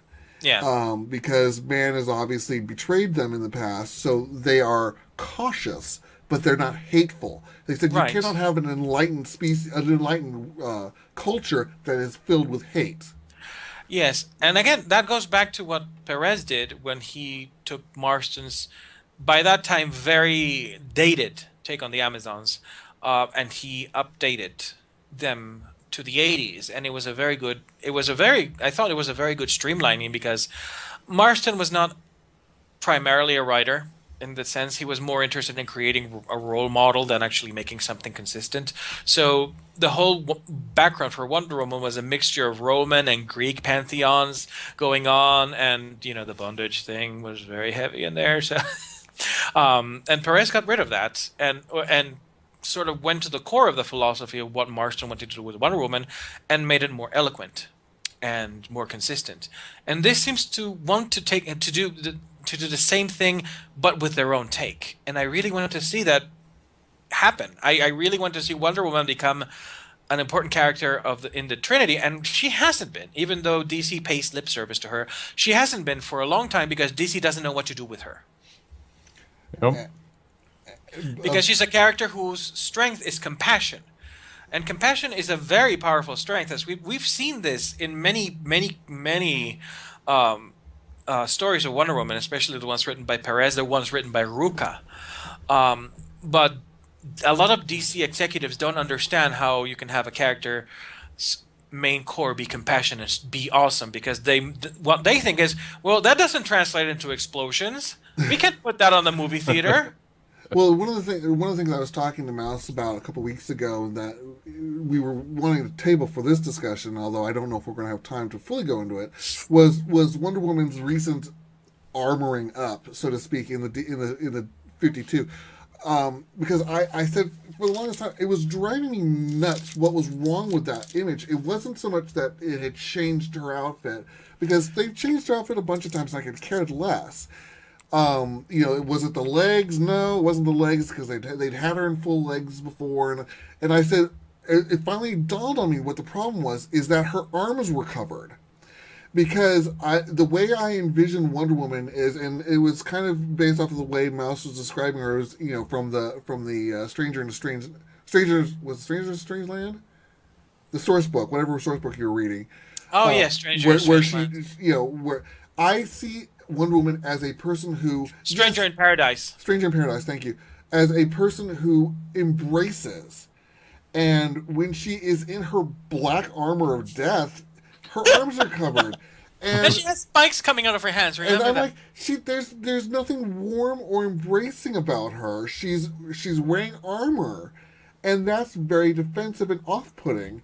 And so you're like... Now, why would I want to go to her because she's wearing this armor? Here in this picture that we're showing now, even when she was wearing her full leggings, that wasn't the problem. She could put her in a skirt, she could put her in a thong. I didn't care. Her arms were bare, and that is a person that basically says, "I'm coming to embrace you." And there's something comforting in that. And Wonder Woman is a maternal figure in the DC universe. Yes, she's strong, she's stern, she has rules that you don't break. But when you fail, if you are honestly regretful of it, she will work with you. She will come to you and offer you comfort. I would say she's more of a sororial figure in many ways, because she never seems to be above you in how she treats other people. And I think that's and that's what bothers me about the armor. Which says a lot about how just a simple element of design says a lot about a character, even if it's just entirely, your reaction is entirely subconscious. You don't think about it, but you go, there's something wrong here, something has changed. So there you go. I guess even when she was in the freaking white jumpsuit. Hey, that white jumpsuit was awesome. That didn't bother me as much. But this black armor thing, it's... I don't know. But speaking of visual reinterpretations, we're gonna pound through these real quick, because we got about 10 minutes to get through this. I'm going to grab the picture because I got it. Mouse, you want to talk about Mark Miller and his Frank Miller's not Mark Miller. I'm sorry. You're doing it now. I did. So I'm showing the picture. Oh dear God, this is Final Pam Wonder Woman.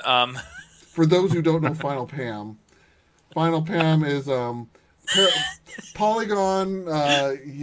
Fallout 4. Polygon did Monster Factory, and their character I nearly pissed myself laughing watching the creation of this character. It's the ugliest thing that ever walked the wasteland, and it's called Final Pam. This is the Final Pam Wonder Woman. I have come to Fitgaki. This is Frank Miller. Kisses for later, yes. You will submit to loving submission. Yes. But this is Frank Miller illustrating the Wonder Woman of Dark Knight 3, The Master Race. And this was created for the CCXP Comic Con experience. And this was printed for the convention, which will happen in this December in Sao Paulo, Brazil. But this is the ugliest thing I have ever seen, and I'm trying to zoom in on the fact that this person, even though it's shading, it's not going to let me. It like refuses to go any deeper. I don't blame. No, cannot show anymore. It has Wolverine arms. Like, look at it looks like arm hair. It looks like she's The shading looks like she's got abdomen hair and arm hair and. Well, Frank Miller has never been the best at Wonder Woman to begin with. I mean, yeah, there's the joke with the hairy European woman, but come on, this is going too far. This is hairy European woman who has entered menopause and is still out fighting crime in a oh my God, fishnets. I don't even with the can even because God, she looks angry. Is Martina Navratilova as Wonder Woman? Oh. No, actually, no. This is what would happen. Actually, I think we might be misjudging this. We're being too harsh on this. This is clearly an Elseworld version of Wonder Woman, where her mother was Big Barda and her father was Wolverine. Look, it makes perfect sense. Either that, or Logan got his sex changed and decides to fight without claws. No, that would be terrifying. I don't think there is anything that a female could wear that would look good on Wolverine. But I would still want to see him. This included.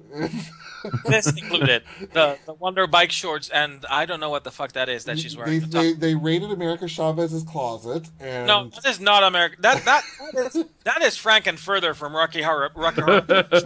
She's wearing his top. I'm like afraid to go. It's Frankenfurter's top, America Chavez's pants, and Black Canary's fishnets. Black Canary's fishnets, and she's like, I'm just a sweet Amazon from transsexual Themyscira. Yeah, that picture's going away now.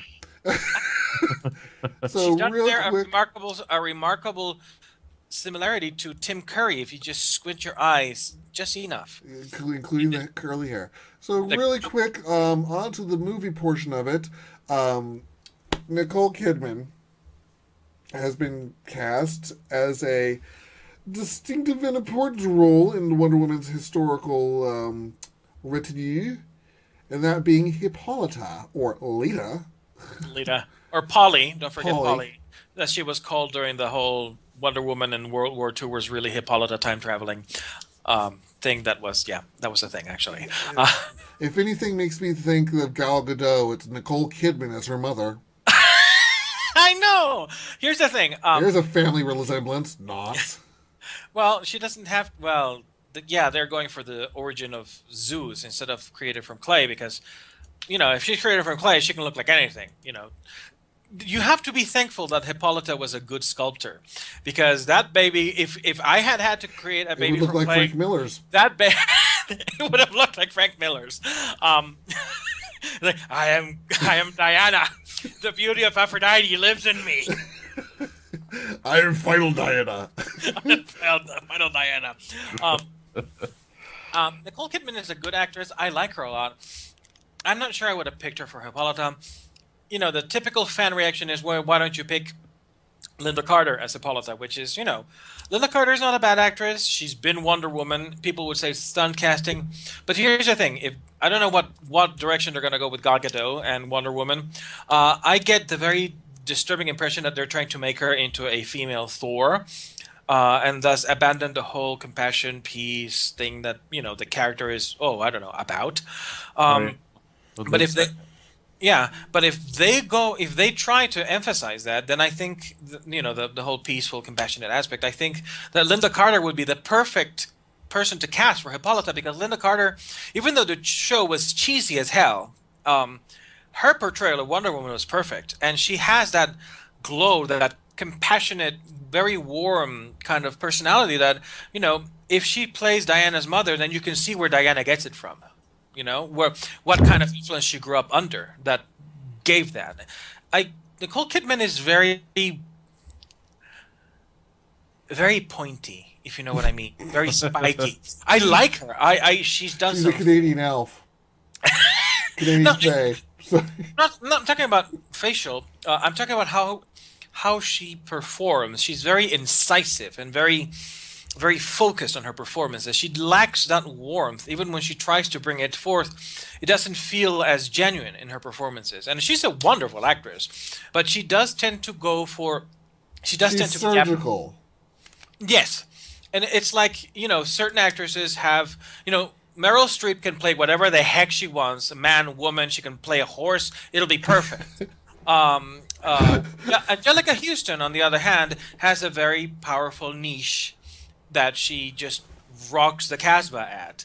And Nicole Kidman is not as compartmentalized as Angelica Houston, but I don't really see her going into the full motherly warmth.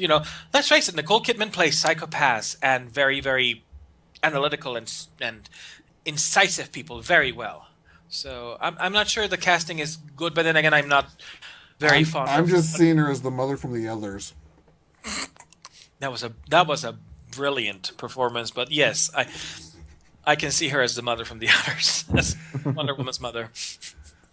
But they do have some shots from World War One, yeah. Yeah, looks like World War One garb. Chris Pine is dressed up in his gear as Trevor. So this kind of makes me wary, having Wonder Woman in World War One, because we've discussed it before. It brings up a lot of issues because where has she been? Where was she during Superman? Why is the world reacting to Superman the way it is reacting? If Wonder Woman has been around and she's the descendant of the gods, and she can smash her bracelets together, and this shockwave just happens, which is actually a thing that used to be true. So yeah, the World War One, two, and I wonder if they're going to do what the TV show did in its third season, the second season. They decided to retcon everything and put it in the 70s, in the contemporary world in the 70s.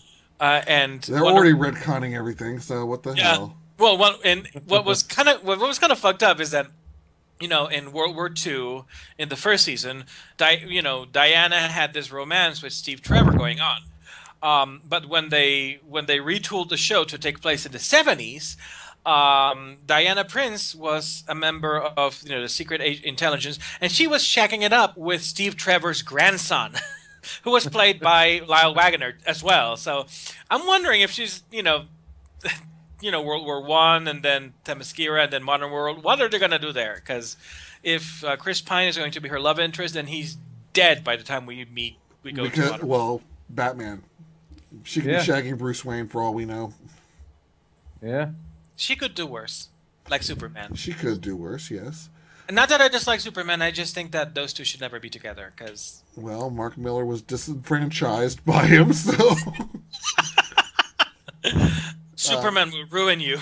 But let's move on real quick, because we're down to the end here.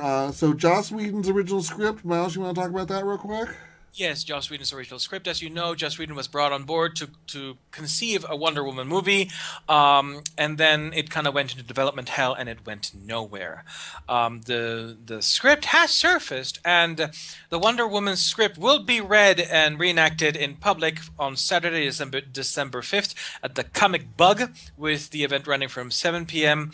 to 10 p.m. There's no charge for the script. Where the Comic Bug is. Oh yeah, where is that? Again, I forget. The Comic Bug. It's in Manhattan Beach. Sorry, I'm sick. Okay, I'm working with limited hard drive space here right now. I just told you to tell them where it was. Thank you. So I read the script. I was able to find the script, and it's going to be read by an actress who is also a adamant and frequent cosplayer of Wonder Woman. Yes. And she will be in Wonder Woman garb when she does it. Yes. Her name is, how do you pronounce it? I'd have to go look it up again.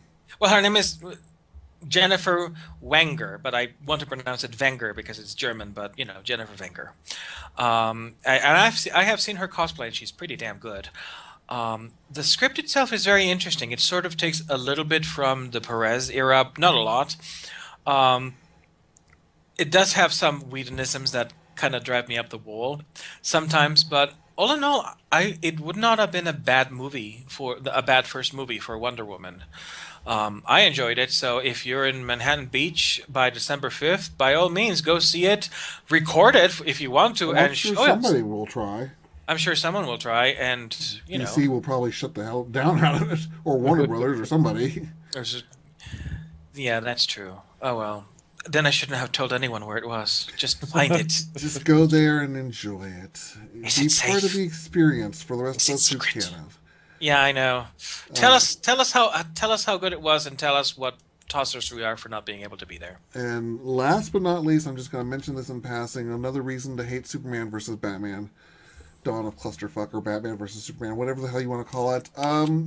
Another revelation that has recently come out is that we've already discussed the fact that the Lex Luthor that's in the movie is not Lex Luthor, it's Alexander Luthor Jr. Still waiting for him to find any energy powers. But apparently, his father, Alexander Luthor Sr., did not grow up in Smallville, did not grow up in fact, he's not even American. He comes from East Germany. He came from East Germany to live out the American dream, and has built his empire of oil and machinery. And basically, I guess Lex mentions that his father's Germany was a country that, under the guise of protection, had absolute control over the citizens, which is what he wants to happen as well. Yeah. Interesting. Everything I hear just makes my skin crawl all the more. I'm going to see the movie with the lowest possible expectations I can, and hope that I am in some way pleasantly surprised. I doubt it. How about you, Sean? What do you think about of this movie? This in particular, I'm not sure. I hadn't heard any of this about Lex Luthor. I'm just gonna. Yeah. Spoiler warning. Oh, I've been reading all sorts of spoilers about this movie, especially about Robin stuff. I didn't really care for Man of Steel, especially in hindsight, but I cannot resist the draw of a Batman Superman movie. So I mean, I'm gonna go see it opening weekend. We'll see what it's like, but I don't know. I'm gonna try to remain optimistic. Could be anything. So, any of the cough predictions of what we might experience? I have no idea what we're going to experience. I assume they'll fight at some point, and Wonder Woman will fight with them at some point, and I assume they'll become friends, and there's rumors of Doomsday showing up, and it's probably just going to be a mess, but I liked 300. He's a I loved the kryptonite Watchmen ball, movie, sure. so I have full faith in this director to make something good eventually, even if I didn't like Man of Steel. Well, let's go ahead and there we go. Let's go ahead and wrap it up. I never even noticed that the Henchman for Hire color kind of matches the avocado. It certainly does. So it's Henchmole, the new show. Henchmole. Geek for Hire. So there you go. There's Ian's information. Ian's. Sean. Sorry, my friend. My friend sure is you're not Ian. the one who's sick? But there's his information, his website, henchmanforhire.com. Go read his stuff. Go read his stuff. Follow. And people can also visit gamergirlandvixen.com if they want to check out my comic. Mm-hmm. And we will be talking about that in the future here. We're on the verge of opening up a web store so people can order some of the extra issues we had printed. And we're going to try to get it up on Comixology for people to read it digitally. So, yeah, hopefully good things will come of that. Gamer Girl and Vixen. Google it. Look it up. Mouse is hopefully going to get his issue soon. Pay. Support. I'm not worried about making money. I just want people to read it. See if they like. I wholeheartedly encourage people to support the talent. Yes, we want more of this, so people make it rain. Yeah, Make it rain, people. Independent comics don't get nearly enough love or attention. As they should. I mean, no, that came out totally wrong. They do not get as much love and attention as they should. This is why you don't let me on the show when I'm sick. It would have made more sense coming out of my mouth because then it would have seemed appropriate. He's been a whole other... Dear God, just kill me already. All right, and as always, there is... All right, I must... Oh, that's right. I have to go this way. And there's our information, because again, I forget I have to close another window. There's our information. Follow, subscribe, hit the magic buttons. You know, love us. We love you. Come out and join us more often. So this will be broadcast. If you're watching it now, it's because we've just finished broadcasting it. But for those who are sitting here on the phone with me, we'll be broadcasting on Saturday at 1 p.m. On Twitch and YouTube Live. I will be monitoring the chats so that I can talk to anybody who happens to be there. If you guys want to hang out, you're welcome to. But there we go. So thanks, Shawnee and Mills, for being our guest host today. It's been a pleasure. Thanks for having me, guys. It was a lot of fun. We'll have you back as soon as we can. And his team. And his team. And my team. They're a great team.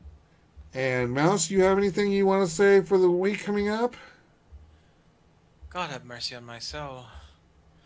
I have to sing tomorrow, Saturday, and Sunday, and I'm going sick. I might not survive. And this is coming from the atheist. He wants God to have mercy on his soul.